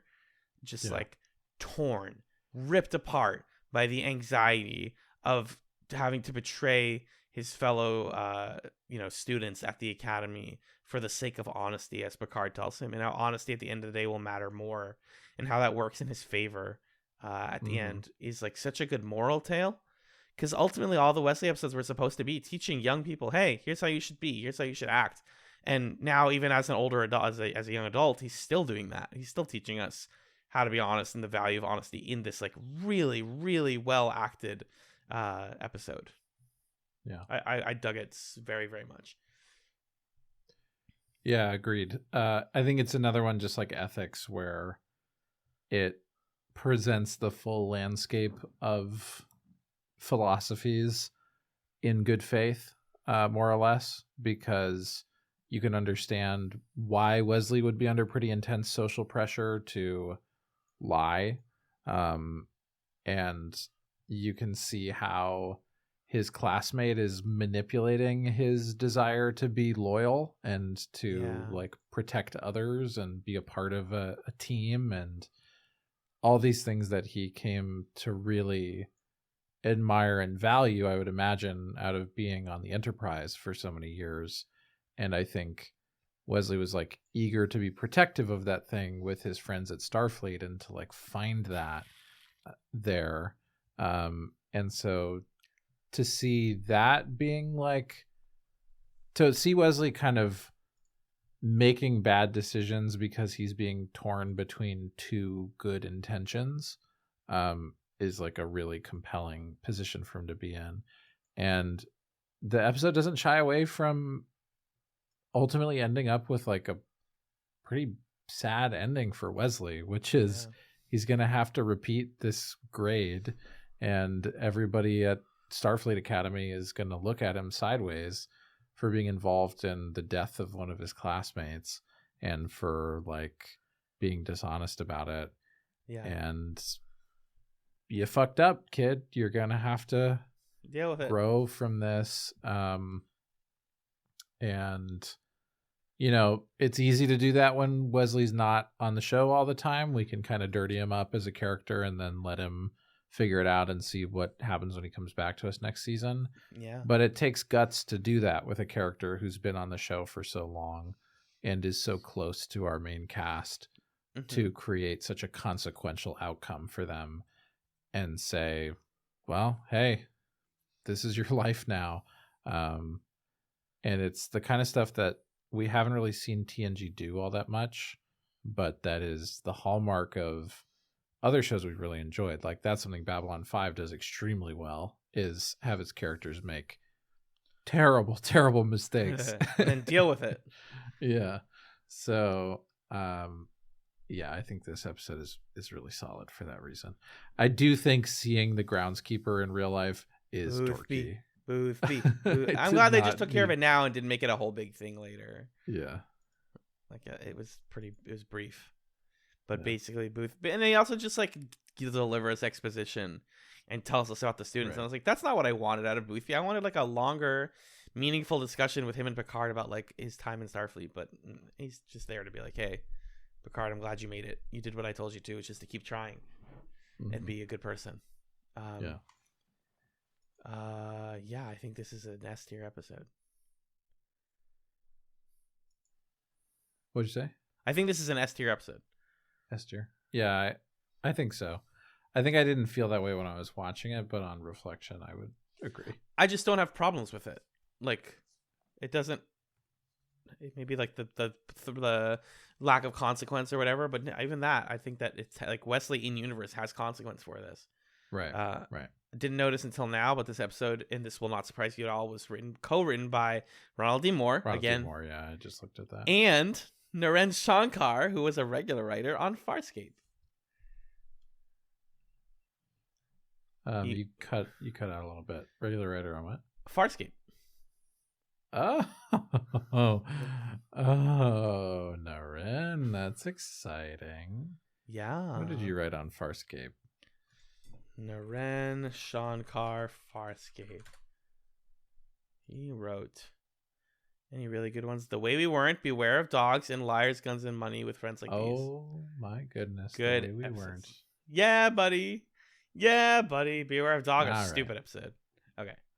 Yeah, that one was dumb. But Okay. you get credit forever for writing The Way We Weren't. What's next? Oh, the cost of living. 520. Luoxana Troy. Alexander. Who would have thought? Who would have thought? I love this about TNG. The seasons are too long, Yeah. and yet I love that in the doldrums of the later season, they always just toss in a Luoxana Troy episode to spice things up and remind you that there's beauty and joy and delight in the world. She just rolls in with her energy and picks the season back up. It's extremely fun. She injects the season with much needed like excitement and life. Yeah. And ties back into the themes of it. I have so many notes on this one. I'm not going to hit all of them. I just want to say I loved every scene with Alexander and Luoxana. I felt like I was high when they went into the holodeck and went into that like bubble area where the guy was making the funny faces with the clown face in the bubble. I was like, this is too surreal. You guys went too far into the surreal dimension because I'm scared. I loved it. Also because this is the first time we step into the holodeck in season 5. Is that right? True? That might not be true, but it's a very early time. Other people had mentioned the holodeck prior to this point, but I don't remember a significant scene where we actually use it before now. Yeah, I can't think of one, but the parallax sentry, that's what it is. It's just a guy with like a rainbow painted face making faces inside of a bubble, just going and when Worf comes in later, he pops the bubble. It's like, what's going on? But yeah, so like it's worth noting that Majel Barrett is like still grieving her Gene Roddenberry, as is the whole cast, but she's married to him. And so the scene at the end when she's talking to Alexander and she's like, I'm alone in my life, like I don't have a person that I love that matters to me right now, is like not acting. That's just a real feeling. That's so sad to think about. And it's an episode that's also really funny and warm because her whole thing is like Alexander is being given rules because Worf has figured with the help of Deanna Troi that the way to mentor Alexander and be a father is to give him rules and to make him work within these confines. And it takes Luoxana to be like, that is not how a kid wants to live.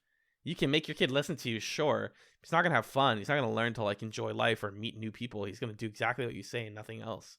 So making little boys reasonable only gives them pimples, she says. Cute line. Yeah. It's great. Yeah, it's such a great... I love this four-way dynamic between Deanna, Worf, Alexander, and Luoxana, because you start the episode with Deanna in her element. She's conducting a therapy session between Worf and Alexander. And you're like, yeah, okay. I'm glad that the two of them have her to mediate this. And that makes a lot of sense for them to draw up a contract where both Worf and Alexander are responsible for certain things. Where Worf like has rules and expectations. And Alexander's also like, I don't want you to yell at me. I don't like that. Yeah. And so you're thinking, okay, cool. Things are going to be good. And then Lwaxana rolls in and undermines what Deanna's doing. And it illuminates that like part of the reason that Deanna Troy's therapeutic practice involves them drawing up clear expectations and boundaries in a contract is because her life as the daughter of Lwaxana Troy has been so chaotic and like unpredictable, where those boundaries don't exist, where there isn't like clear two-way accountability. And it makes you think about the way that Deanna approaches her life and her work, and the way that she's helping Worf and Alexander, but also kind of imposing her own parental issues on their child-parent relationship. It's just the whole dynamic is fascinating. And then there are ways where what Lwaxana is doing is really positive for Alexander because it's getting him to smile and have some fun, and also not so positive because now he's in a hot tub watching like a body painted lady do a little show for him or whatever, and it's like, this kid is 6. What's happening? He needs some structure. So it's a delightful thing to do here. It's about parenting again. Lwaxana is teaching this kid, fully cognizant that she's like imparting her own trauma and anxiety on him. That like, I want to live a life of freedom and comfort with someone else, and I'm putting this on this child. And Deanna doing that to Alexander. I want a life of control and stability. Worf, why can't you do that to your son like I wanted? And Worf being like, I want my son to like me. So whatever makes him happy. Like, it's just, this episode totally gets the kids dynamic in a way that I cannot get enough of. Alexander getting better and better at laughing. He has the laughing hour. Is awesome. When someone sees him and goes, what are you doing? He's like, ha! And they're like, why do you keep doing that? And he's like, I'm laughing. I'm learning how to laugh. Yeah. It's adorable. The part, this is just going to be me shouting out parts of this episode, where earlier Lwaxana tells him like, there are infinite people inside of all of us. Like, she's giving this very poetic like metaphor, almost like a Walt Whitman-esque, like we all contain multitudes. And then later when she's looking for help with something, he goes, why don't you ask one of the people inside of you? And she's like, ask one of the many like existing lives inside of your brain. And she's like, well, it doesn't work like that. I'm not like a mutant or magic person. Yeah. And then Worf being in the mud bath at the end, being like, you just sit like this. Delicious. Fantastic. Yeah. I wasn't quite sure what to make of the whole Lwaxana's getting married side of to this Dougie episode. Milford. Huh? That's Dougie Milford. No, it's not. Tony J, who plays the bad guy in the show Reboot, and Dougie Milford in Twin Peaks. He looks completely different. Dougie. I'm picturing Dwayne Milford. Dwayne, you're thinking of the other one. But Dougie Milford. Yeah. Dougie. Yeah, I mean, Dougie's like pretty chill, but he's also lore important in Twin Peaks.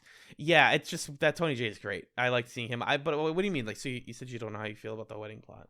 It just feels kind of random. Like, I don't know. Because there's just such a good thing going here with the two parent-child dynamics. And then it kind of feels like the episode 2/3 of the way through is like, anyway, we're doing like a marriage thing. And I guess that's sort of about the same idea of like structure versus freedom, sacrificing things versus expressing yourself. And Deanna's like upset with her mom that she wasn't going to be naked at her own wedding because that's a Betazoid thing. But then the episode culminates in this dramatic, like, you know, seizing your power moment where she is naked at the wedding. And it's like, I understand symbolically what you're doing, but narratively, this was a little confusing. Maybe I just wasn't paying close enough attention. I don't know. Yeah, it's an emotional episode. It's based on emotion, not so much Like, what is literally happening? This is a part that's fair. where one of the most emotional scenes is when the holodeck juggler says that all of his balls are worlds, and then later he's like, I'm so sad, and Loxana's like, what happened? He's like, I ate the bones. I mean, I ate the balls. And she's like, you ate the balls? He's like, hey, if you ever have a world, plan ahead. Don't eat it. Don't eat your juggling balls. You're not going to have any balls left. And he juggles air. It's like, it's so absurd. This episode is weird, and I enjoy Loxana so much. Mm-hmm.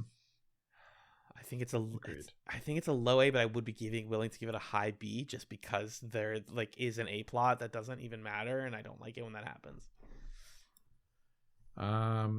Yeah, I think it's B zone for me. But it's like a good Oh, B. you're watching Yellow Jackets, B zone? But B zone. B. It's episode 1, 2 Emmy Awards. It's episode 1, 2 Emmy Awards.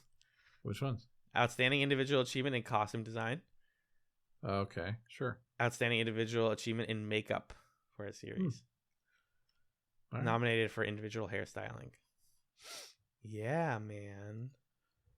So that's a B. I agree with you there. Yeah. Let's keep going. 521, Okay. The Perfect Mate. An interesting one, to be sure. The first ever ever filmed appearance of actress Famke Janssen, who would go on to be Jean Grey in the X-Men movies. When I was watching, I was like, who does she look like? Kind of looks like Famke Janssen, maybe. I don't know. That doesn't make sense. And then that is who it is. Yeah. She had another credit the same year, but this one came out first. So this is literally her first appearance. What if a hot lady was a perfect empath who could make every single boy she walks by, but only boys, fall in love with her?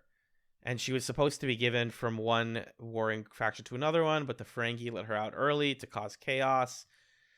She flirts with everyone, and no one is willing to give her up because she's perfect for everybody, including Data and Picard and O'Brien and Riker. And sorry, when I said everyone, I meant the boys. Let's just really emphasize she cannot. The boys. She cannot create empathy with other women.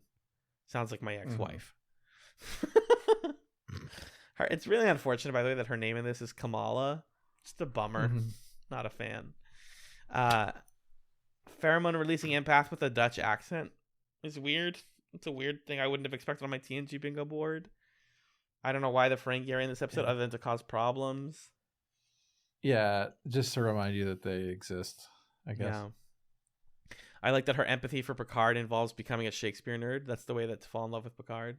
Or to make him fall in love with you. Yeah. And most of my notes are just about how it makes no sense that she can do that to men but not to women. And I can see why there was an interesting theory in here about like sex trafficking, female independence. Who are we meant to end up with? Like, what if she falls in love with someone here? Is she allowed to be with them? But this is a low B, high C for me, actually, because it doesn't go anywhere. Yeah, I think that sort of those themes that you named would be compelling to explore in the context of this episode, if not for the fact that visually it spends so much time being like, fuck, she's so hot. Yes. And then for there to be conversations between Crusher and Picard where Crusher's like, this is fucked up. She's being trafficked essentially, or like she isn't able to make her own decisions. Yeah. And that's fucked up and we should do something about it. And then Picard's like, I can't do anything about it. It's a prime directive. And then he talks to Crusher later and he says, actually, you know what's really tough though is I have a big crush on her. And then for Crusher to just sort of sit there and say, don't know what to tell you, but I'm always here for you. The show just doesn't like interrogate that. The dynamic between Crusher and Picard. Crusher isn't criticizing Picard for like, uncritically falling for her. I don't know. I mean, to give the show some credit, like Picard is aware of what's happening. Because he does say, she's perfect for me when I'm in the room, and then somebody else walks in the room, and like I understand what's going on here, but I still have feelings. But like, Is that what we care about in this episode? I don't know. I mean, listen, this show is attempting to get us to the toxic relationship between a woman who cares very much for a man and a main character man who doesn't seem to notice. Clone High season 2 just got teased. We just got the teaser trailer, so we already we're fed pretty well. Oh, he said, "Oh, we're feasting. We're feasting." If you want to watch it after the recording, I'd love to watch it with you. We're feasting. It looks weird. I will say it is nice to see Picard's greatest desires in a woman reflected back at him, like you said, the Shakespeare thing, but also someone who tells him how honorable he is, says, all I want to do is listen to your voice, and someone who rubs his bald head. Those are his like top three things. I would easily do all three of those, Patty. I would easily. I mean, Picard. I'm willing to see this one. You already did watch it. But all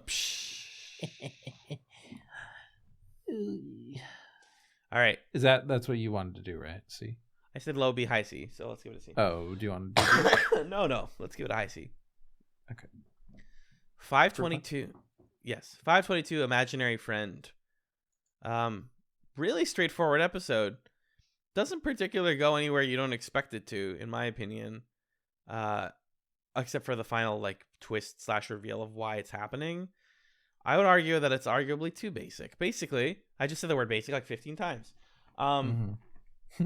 Girl on the ship has an imaginary friend. Once again, kids handled like adults. Deanna Troi is like, let's not tell her imaginary friend is fake. Let's instead address Troi as a therapist stuff.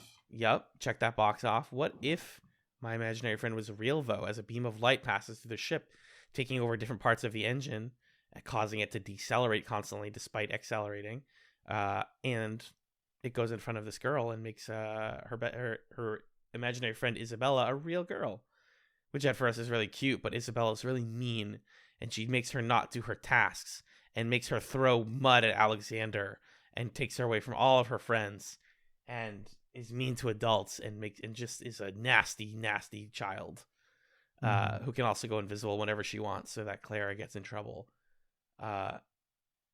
It turns out this is the thing. Like Star Trek season 5, TNG season 5 does this thing pretty often where it's like, here's a premise and you're like, that's cool. And then it's like, but here's the fucked up reason for why that premise is happening. And you're like, wait, that's really cool, actually. The reason is more interesting than the thing itself. Because it's an alien who thinks that they notice that the Enterprise releases a lot of energy and it needs some to save its planet. So it comes on through this character and says, if I can like take over your ship, I'll aim energy at my planet without having to ask. And then Picard's like, you could have just asked. We have enough to give you. That's fine. We're just going to aim our butt of our ship at your planet and help you guys out. See ya. Don't take over children anymore. That's it. Yeah, it's just, this one doesn't need to be a Star Trek episode. It was kind of my feeling about it. It felt very like we've seen a Buffy the Vampire Slayer episode like this, or something like that. Like a season 1 Buffy episode, where this honestly feels more like a paranormal plot than a science fiction plot. Yeah. I think the girl who plays Clara is surprisingly good and adorable, and is like a compelling actor, and that's kind of the only reason that I liked this one. So, and the part where the alien is like, why are you guys so mean to Clara? And they're like, because we're adults and we have to discipline children. And I like that part too. I actually was reading an article earlier that was explaining why the Enterprise, it was like, I literally Googled why Starfleet is evil. And it was saying that the Enterprise, every Enterprise ship that they send out is actually not even close to energy neutral. They're like gas guzzlers. And they've been like polluting every planet and like system that they go to. Even though it's like, magical space energy, they're just dumping it everywhere. And it went into the mechanics of like how the ship works and all whatnot. I'm not like savvy about that, but I just thought it's interesting that, like, again, not a utopian society. This is a C episode to me. Yeah, agreed. All right. 3 left. Wait, 4 left. Sorry. Iborg. 523. Whoa. The next 3 I watched with the Chats Discord, by the way. We have a Discord. We have a TrekChatz channel. It's popping off all the time, and it's full of really cool people. We watch Star Trek together sometimes. Iborg. This is the return of the Borg through a new character named Hugh, who is a Borg that was separated from the collective, brought onto the Enterprise so that they can study him. And it is about the ethics of of committing genocide. Wild, huh? Yep. How did you feel about Iborg? I thought it was really good. Yeah. Yeah. I would argue great, even. I mean, I loved Hugh. I loved him being like, am I allowed to have singular pronouns? I can say I. What's my name? I am you. No, your name is Hugh. Kind of corny. That's Jordy, though. That's Jordy being corny. Yeah. No, I loved that. You know, it's a little funny that it's like episode 23 of season 5, and it's like, hey, the Borg's back. Anyway, see you later. As opposed to like doing more Borg stuff throughout the season. But that's just another, thing that I have with season 5 not using the material that it has. But I think it's such another one of these powerful, like, philosophical, ethical episodes. And also it's really striking and kind of scary for Picard and Guinan to be the ones to say, like, we gotta blow fuck this guy. We're gonna turn him into a virus and destroy all of the Borg. We're doing that. And for everybody else to say, whoa, what the fuck? Are you good? How about you try talking to him? And then to see both Guinan and Picard go face to face with Hugh and have very different interactions with him and emerge from that saying, yeah, we fucked up. We became the thing that we hate, and we need to approach the situation differently. Yep. I just thought that was like a really powerful arc. That scene where Picard is face to face with Hugh and Hugh recognizes him as Locutus. Yeah. And Picard is like, okay, yeah, I'm going to play this role, and goes into Borg mode to test if he's still Borgy. Unbelievable. Fuck, it was so scary. So scared. I've never seen Patrick Stewart scare the shit out of me. Like, well, actually, no, we just watched The Green Room. But still, Patrick Stewart. Wow, what a scene. Everyone muted at that point. We're all like, what the fuck? Oh my God. What? Huh? Patrick? I'm scared. Because like when Picard and Guinan are the ones that are, like you just said, when they are the ones that are like the violent ones, they are usually our rocks, our safety people. And they are like, we gotta kill this thing. You have a weird plot. And someone else made this point, but like they didn't ever have to make us empathize with the Borg. But this episode, similar to how Hugh is planted into the Borg consciousness and gives them a little bit of humanity, this episode plants a like lore and storytelling concept that Trek will use for the rest of its existence. Between 7 of 9 exists because of Hugh. Picard, the show, exists because of what happens in this episode. Some of the movies and stuff that's going to come up later in season 6 and 7 exists because they let Hugh out. It is like actually very clearly a bad idea to put Hugh back into the Borg consciousness. I don't know why Picard doesn't understand that he's like, let's give a collective society a little bit of individuality as a treat. I'm sure that will not blow up in any way in our faces. Like, it extremely will, and I'm so excited to see it. And I loved Hugh, and I'm already excited to see him again. Yeah, this is an S tier episode for me. I can't believe that they did this easily. Clean it up. 524, the next phase. I didn't expect to like this one at all, and I was kind of blown away. Tell me more. I got to be honest with you. This was my contractual episode of the season where I fell asleep for a little bit. Okay, so Ro Laren in an incredible headband that makes her look absolutely even more stunning. What a good headband. I fucking loved it. I loved it. Her and Geordi. are involved in a transporter malfunction that puts them in a liminal state where nobody can see or hear them and they can't touch things. Don't worry about the fact that they can stand on solid ground. Don't worry about that. Don't ask questions. They are basically trying to solve their own murders, figure out why this happened, and then get data specifically to undo them by, releasing like a certain amount of electricity or something, or like positron particles through the air, and that will make it so they can essentially spawn back in. They're solving their own situation. Really fun concept. Gives both of these actors a lot of great meat to chew on. I think where it ascends into awesome episode for me is the fact that Ro immediately says, well, this is the afterlife and I'm dead. Let me think about what happened religiously and what does the Bajoran faith teach me about death and resurrection that I need to understand. And Geordi's like, we're probably not dead. This is a sci-fi show, Ro. This isn't... Can religion and sci-fi exist at the same time? Can religion... Yeah. And that clash, again, speaking of things that set the tone, is like, boom, Farscape, boom, Babylon 5, boom, future Star Trek, science, boom, Lost, like science and religion clashing. And she's just like, why would we figure this out? We're dead. We have to accept that. And him being like, or she says like, we have to, in order to move on, we have to like resolve our trauma and our conflict. And he's like, we need to get electrocuted, actually. Is great. And it's one of the best two-person ensemble episodes of the show. They're just having fun. Yeah, their chemistry is awesome. They're so It's fun amazing. Together. The moment where they meet up in this weird kind of in-between space and they see if they can touch each other and the camera like holds on them.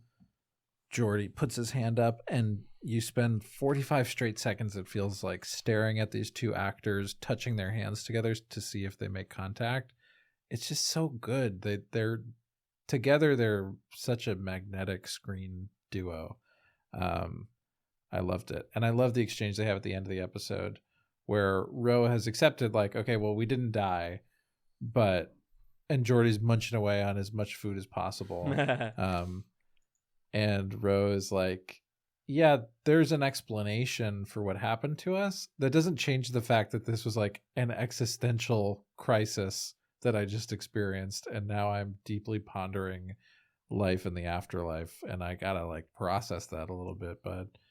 And Geordi's like, yeah, okay. But what if I do a little jab, a little joke at you and we have a wonderful laugh together? Wouldn't that be fun?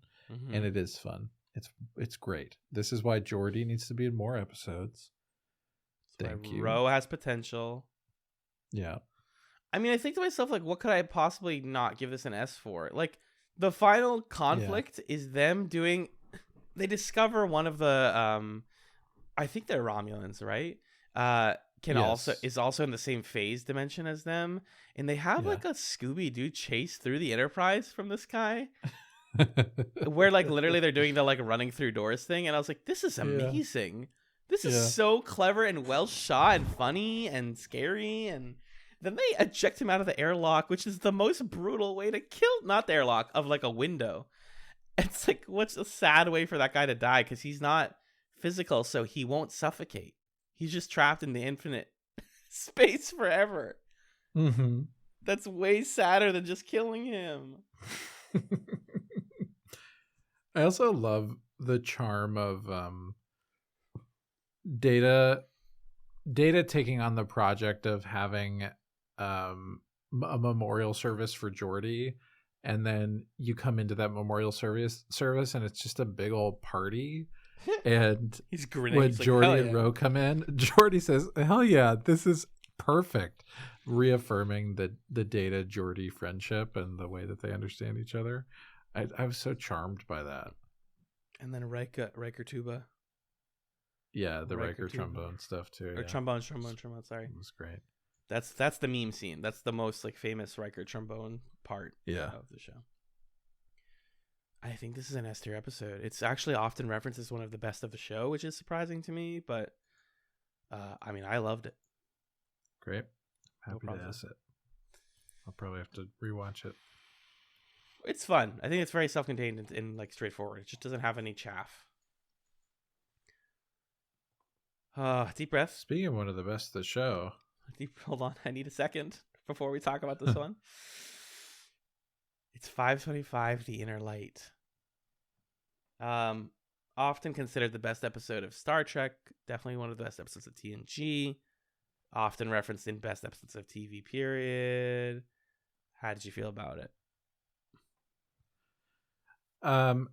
Well, it was obviously incredible. It's a very good piece of television. Mm-hmm. I think anything like this is harmed when you know that it's supposed to be good. Yes. At least for me. Yes. Because my brain is immediately like, prove it. Let's see it.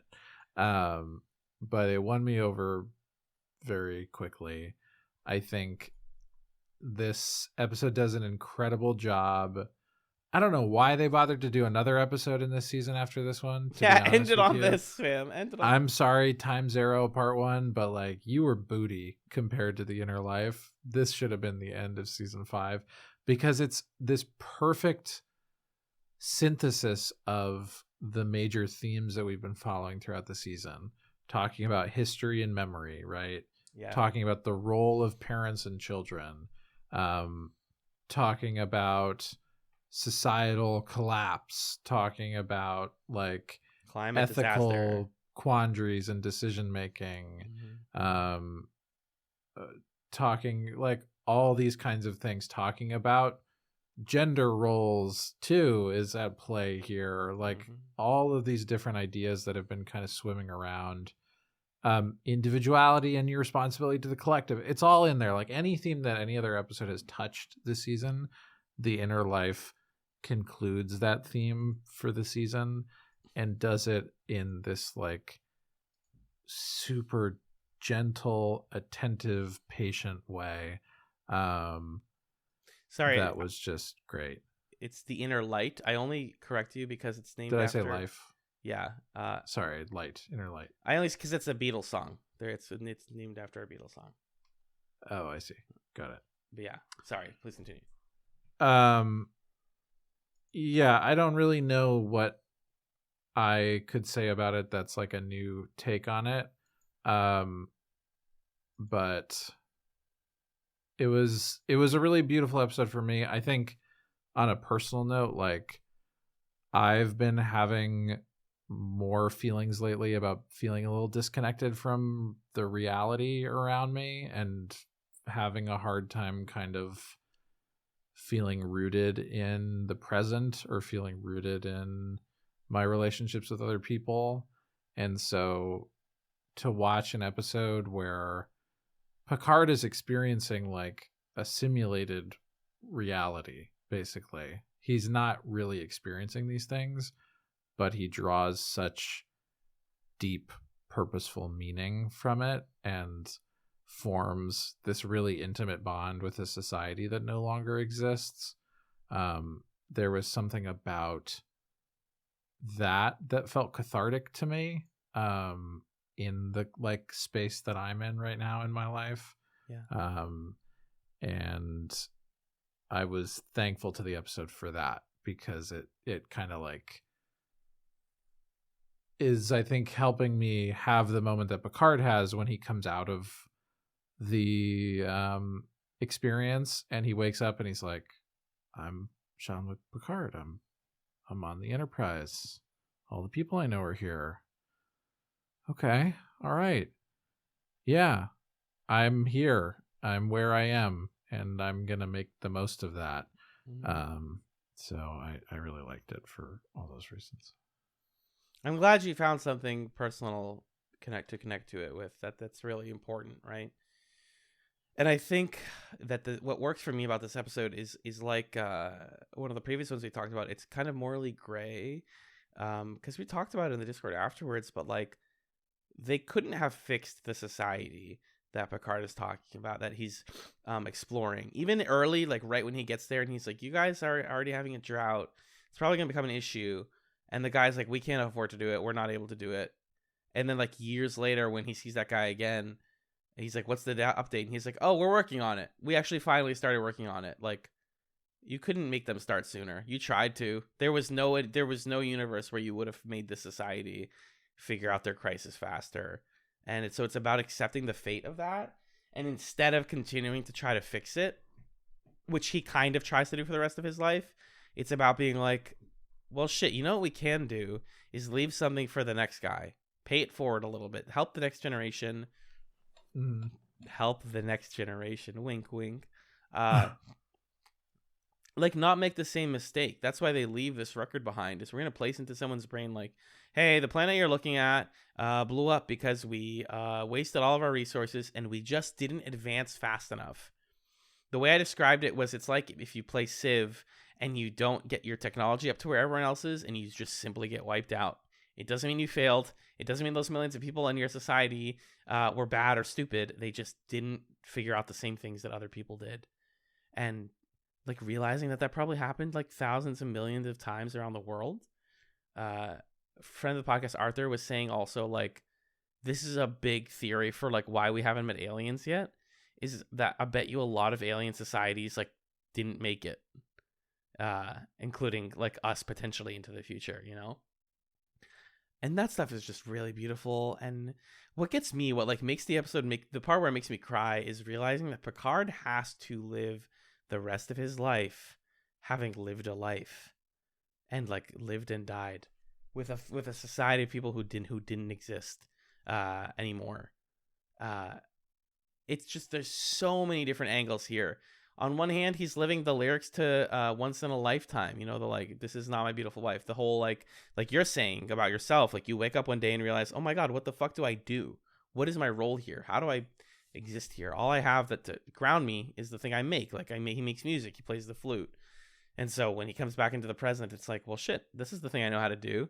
I never forgot those skills. I spent a whole life learning the flute and I still can do it. So the fact that the theme song to Star Trek Picard is the flute song that he plays at the end of this episode makes me want to cry. That's like, whoever made that decision is great. It's smart. Yeah. I think what really touches me also about this one is that it's this big character growth episode for Picard because, you know, as we saw a couple seasons ago, like a reason that I can't remember her name, but the like early love of his life, and he chose the stars over that relationship. And he's always been a character who, behind the veneer of like the stalwart captain, he's a wanderer who doesn't really feel like he has a place to be, and he's sort of crafted that into like a mission and a way to serve. But he has this experience where he learns what it feels like to root yourself to a place and to a community, and it takes him years of time in this thing that he's experiencing. There's a 5-year time jump before his friend says, hey, I'm so happy that you're finally talking like you're part of this community. That's awesome. And Picard doesn't accomplish some great thing. He doesn't save this society. He doesn't discover something that nobody else knew. He doesn't go to a brand new place. He lives in the same house for decades, and he tends his garden, so to speak, and he has children, and there isn't even like this transferable benefit to having children, because he also recognizes that he's having children and grandchildren in a world that will soon end. And so it's literally all just about the inherent value of being here, being now, and committing to be in the place where your feet are, you know, and like loving the people who love you and being with the people who are near you, which is something that Picard doesn't allow himself to do. Doesn't allow himself to fucking do it, exactly. And it's a really beautiful, special thing. And I think it's echoed in what the society does here, which is like they're like the beacon self-destructs after it passes this knowledge to Picard. Right. So it's not even about being remembered in perpetuity. It's not about sending some particular message. It's about creating a moment of like shared consciousness one last time to be remembered once, and that being enough for like this entire society that has been gone at this point for 1,000 years or whatever. Mm-hmm. So many lives and stories encompassed in that society, and all they wanted was for a person to know that they were once there, is a really beautiful and tragic thing, I think. Absolutely. Yeah, I mean, to that, I think the like narrative background element to this that I found the most interesting was that the story credits were from a guy named Morgan Gendel, not a regular Star Trek writer, but a successful Star Trek writer, obviously. He's also Jewish and has said in interviews that part of the inspiration for this episode was reading about the Holocaust and attempting to like see photos of children and families and like want to pull back into history and like be able to touch them and feel what they felt and live with them, because empathy is how we prevent tragedy, right? Like we need to fully see and believe what happens to these people in order to not do that again. I wish I'd watched this episode before going to the Holocaust Museum in DC, because I think that would have honestly like fucked me up in a big way, even more than that museum already did. But like, it's, yeah, man, it's all there. It's just great. I mean, it's a little bit, I guess it's overhyped in this sense, but it's overhyped for a reason, right? Like, it's just when you do watch it and when you finally put away the overhype, it's like, damn, they shot for the moon and they absolutely nailed it. This is a very ambitious and weird episode that has deep like storyline implications for Picard and has something to teach us. It's about the themes of the season. This is an absolute knockout to me. I don't know how to say it other than it's overhyped for a good reason. Yeah, it's an S tier. That's not a question. Yeah, I need to not talk about it anymore. I'm going to start crying again. So, geez, let's wrap it up. Times Arrow. So apparently, what I read was the reason. I don't know if this is the reason why Inner Light's not the finale, but the reason Times Arrow is a two-parter is because they didn't want people watching this to think that TNG was over. Because DS9 was about to start, and they wanted people to know, like, these are both going to run concurrently. The show's not over. Interesting. So we need a cliffhanger, even though they didn't write Times Arrow to have a cliffhanger initially. They added it so that people would be like, oh, I'm going to come back to watch more Star Trek in 3 months. Oh, sorry. I'm seeing quick trivia. Did you know that Patrick Stewart, Picard's son, Cayman's son, is Patrick Stewart's son? Yeah, Daniel Stewart. Yeah, I did know that. Cute. It's very cute. He looked, yeah. Anyway, sorry. Continue.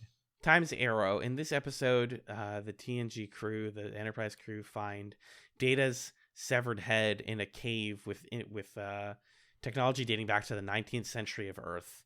And they're like, what the fuck does that mean? Data has a basic existential crisis, or everyone else has an existential crisis while Data doesn't. Being like, you're going to die. And he's like, that's great. I'm really glad I know how I'm going to die. And they're like, no, wait, we love you. What do you mean? And he's like, it's fine, guys. This eventually leads to them exploring the cave, where in a very, very scary sequence, Data sees these aliens with mouths on their foreheads who teleport him into a simulated San Francisco in the 1940s. And he meets Samuel Clemens, aka Mark Twain. He finds out that Guinan was there at the time. And this is how she meets Picard. So she tells them, you guys all have to go back and help Data, because that's how we meet if you don't want to mess up the time cycle. And just as that all starts to coalesce and Data has become a successful gambler and like money earner in San Francisco, Mark Twain hears that he is an android, and the Enterprise crew arrives in 19th century San Francisco before the episode ends. 1849. Sorry, that's what it is, because he's a 49er. Yeah, the Gold Rush.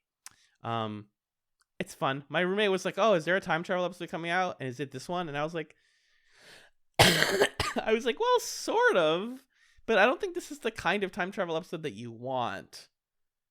Yeah. Most of part 1 is about like, isn't it sad that Data's gonna die? And Data's like, it's really not, guys. I'm actually happy to know how I'm gonna die. That's like fine with me. And people acting weird around him, and then we only really get the San Francisco period piece stuff in the last like 20 minutes. What's the vibe check here?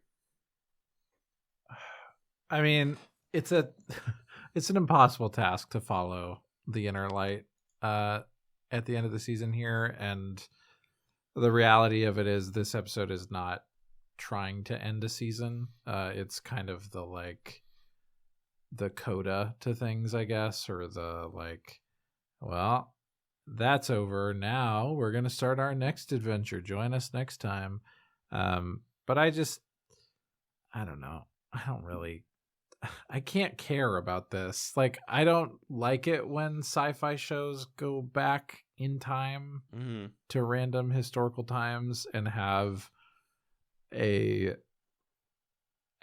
as someone who used to teach US history, seeing a show like Star Trek engage in this very surface level, it's San Francisco in 1849 and there's all this stuff happening, and hey fellas, can I join your poker game? And hey, it's Mark Twain and he's here to say some funny stuff. Like, I don't give a shit, to be honest. The only stuff I liked was I didn't hate that stuff, it was fine. But the stuff it's not what I'm here for.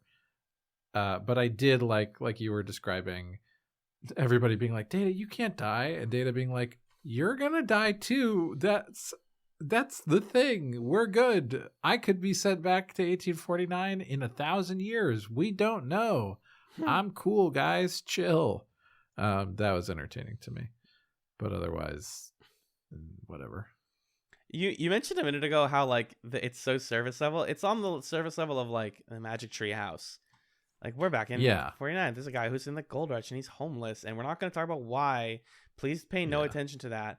But then, and like, I'm going to give full credit to the Discord, and particularly Arthur and Ryan for pointing this out. How funny it is that Guinan has lived through America's history, and we are not going to talk about the fact that she's a black woman in 1849, treated just like everyone else, like she's a cool rich lady. Yep. Like, and this is a direct quote from Arthur, she has seen the Great Depression, Jim Crow laws, internment camps, and then it's like, hey, it's Miss Guinan over there. What's going on, you beautiful rich woman? Like, that's not real. That's not real. What are you saying? Yeah, it's actually irresponsible to depict a world like that. Just so strange. I have no idea how if they're going to handle that in season 6. I doubt it. I think that they gave more time to showing Mark Twain being a funny, wacky dude than they do to doing anything with San Francisco. And it's just not what the show is trying to do. It's a mid-episode. Like a C for me. I don't know. Yeah, I think this is a C episode, especially as a finale. Yeah. Like, I can acknowledge that I know why they made this a 2-parter. And I know why they didn't end on Inner Light, but both those things aside, this is a mediocre episode of Star Trek. Yeah. And that's where we go. That's where we leave off. From June of 1992. We will be back in September of 1992 with season 6 of TNG.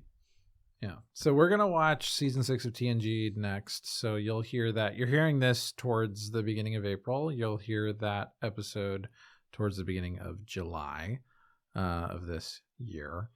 And then we want to know from you all what we should do next after season 6 of TNG, because there's kind of two schools of thought.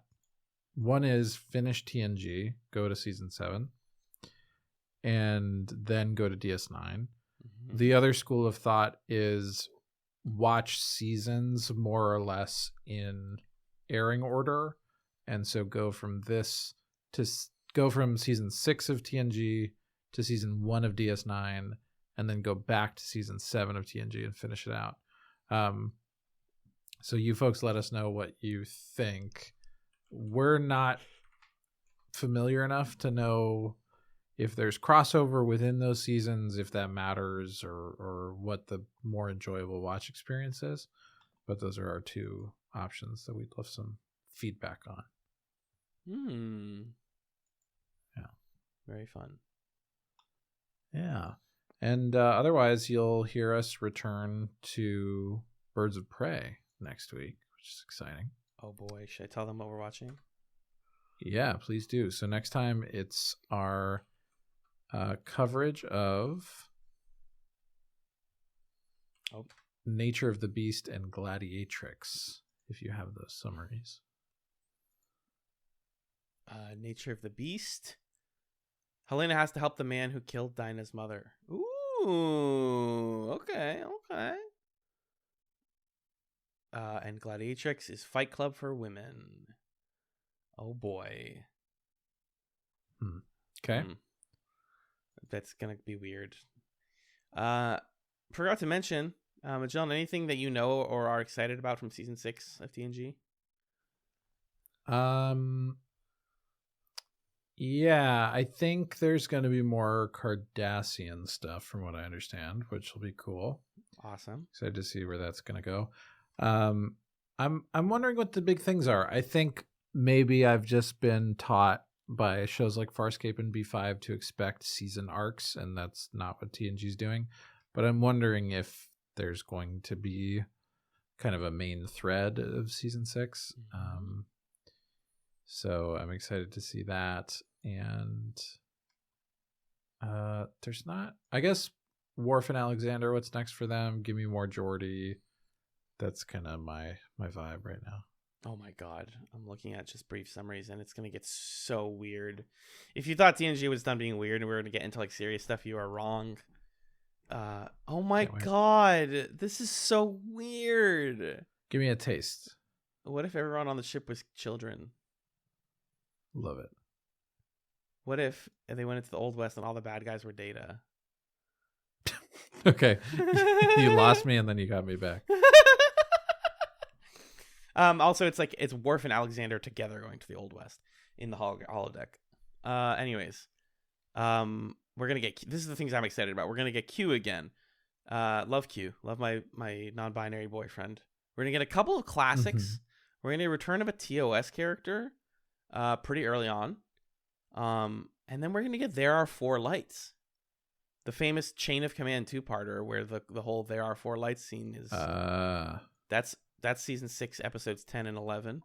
So that's absolutely iconic. That's probably one of the best 2-parters of a series, from what I hear. Oh my god! Every single time I look at a 1-sentence summary, I get excited. Stop! I have to stop. We'll be back in 3 months for more TrekChatz. We'll be back next week for more chats. John, where can people find you on the podcast sphere, please? You can find me on another podcast called Super Smash Echoes that I do with my friend Justin, where we play video games that are related to the Super Smash Brothers franchise. Super Smash Echoes, check it out. Alan, what about you? I can be found on a lot of scanlinemedia.com podcasts. My friend Six and I do the Creature Quorum, where we rate creatures from Pokemon and Monster Hunter. We're bringing back the Garnet Wager, our Korean game show review podcast / lore dump fantasy anime nightmare soon. So check out the Garnet Wager. We've been listening to old episodes and remembering how good the show ended, and we want to do more plot stuff with it. If you like my voice and want to hear me talk about non-pop culture stuff, I do Talking Marketing every other month, and I have an episode scheduled for April 15th. So that'll be out literally about a week after you're hearing this. So Talking Marketing, AMA Boston, marketing interview podcast. It's very fun. I can take the plug zone this week if you don't mind, pal. Sure thing. Our email address is chatspod@gmail.com. That's chatzpod@gmail.com. Our Twitter is @chatspod. While that hell site continues to get worse by the day, we're on YouTube, Chats the Television Podcast, where we post Should You Watch and eventually other stuff. If you like the podcast, you can support us a few ways. We have a page on Apple Podcasts and Spotify for you to review us and get the algorithm in our favor. Patreon.com/chatspod is where you can donate to us every month, and we'll give you bonus content in exchange, such as film commentaries. such as random hangout shows, such as pilots, and thank yous at the end of every main feed episode of Chats if you pay $5 or more a month. And as of today, our $5 patrons include Arthur, Jen, Justin, Kat, Lee, Magellan's mom, Marcus, Michael, Nick and Pat of the Brothers at Infinite War, Six, and Stefan. Our website is chatspod.com, and our podcast art for the main chat show is done by Camilla. She's at Camilla Strator on the podcast platforms. I'm sorry, on the social media platforms. I'm dying. It's so late. Magellan, we do a last segment here called Chatsims on every main feed. If y'all don't know and you only listen to TrekChatz, first of all, welcome. We have a whole other thing we do. And second of all, Chatsims is a segment where we recommend things for you to listen to between now and the next episode of The Thing. So, Magellan, what is or are your Chatsims for this week? I have a TV chatsum in the midst of What? needing to watch Star Trek. I also sometimes watched the TV show that my girlfriend has been binge watching, catching random episodes of it here and there. It's NCIS. Oh, sure. It's a fun one to have on and be like, what the fuck? What? Because it's a show. It's like the, perfect popcorn procedural stuff. And also is like so weirdly, deeply shaped by like the 9/11 era that if that is something that intellectually bothers you and intrigues you and you want to sometimes think about that and sometimes shut your brain off and enjoy a weird cop thing, watch NCIS. It's fun. I'm not going to say it's good, but it's enjoyable to watch for many ironic and non-ironic reasons. Non-ironic. Alan, what about you? I want to recommend a newsletter. Ever since Twitter started falling apart, I've been looking for email newsletters to give me some sort of culture in my inbox instead of opening a social media app. And the one that has easily become my new favorite is Garbage Day. This can be found at Garbage Day. It's a Substack, so garbageday.email, I think, is the link. Just look up like Garbage Day newsletter. Basically, Ryan Broderick is a pop culture writer, mostly a internet culture writer, who used to host a podcast called The Content Mines that recently went on permanent hiatus. It is basically his collection of the different weird, scary, interesting things happening on the internet. It has mainly lately been about here's what Twitter did this week and why that's messed up. It's super duper approachable though, and he has a really funny writing style, and it does a lot of good work as a newsletter writer with embedding things and including TikToks and things to distract you and keep you reading. I think he releases 2 a week. It's easily the best newsletter that I read every week. If you're tired of actually reading social media and want to read about social media as someone who cares about where these platforms are going in our current hellscape, then check out Garbage Day. It's a good newsletter. Jean, before I go to sleep, I'm dozing here. We're gonna make it though. We just have to say one more thing, which is that thank you for being the Geordie LaForge to my Ro Laren, because neither of us exist in this immortal plane. And thank you all for listening to TrekChatz. Engage!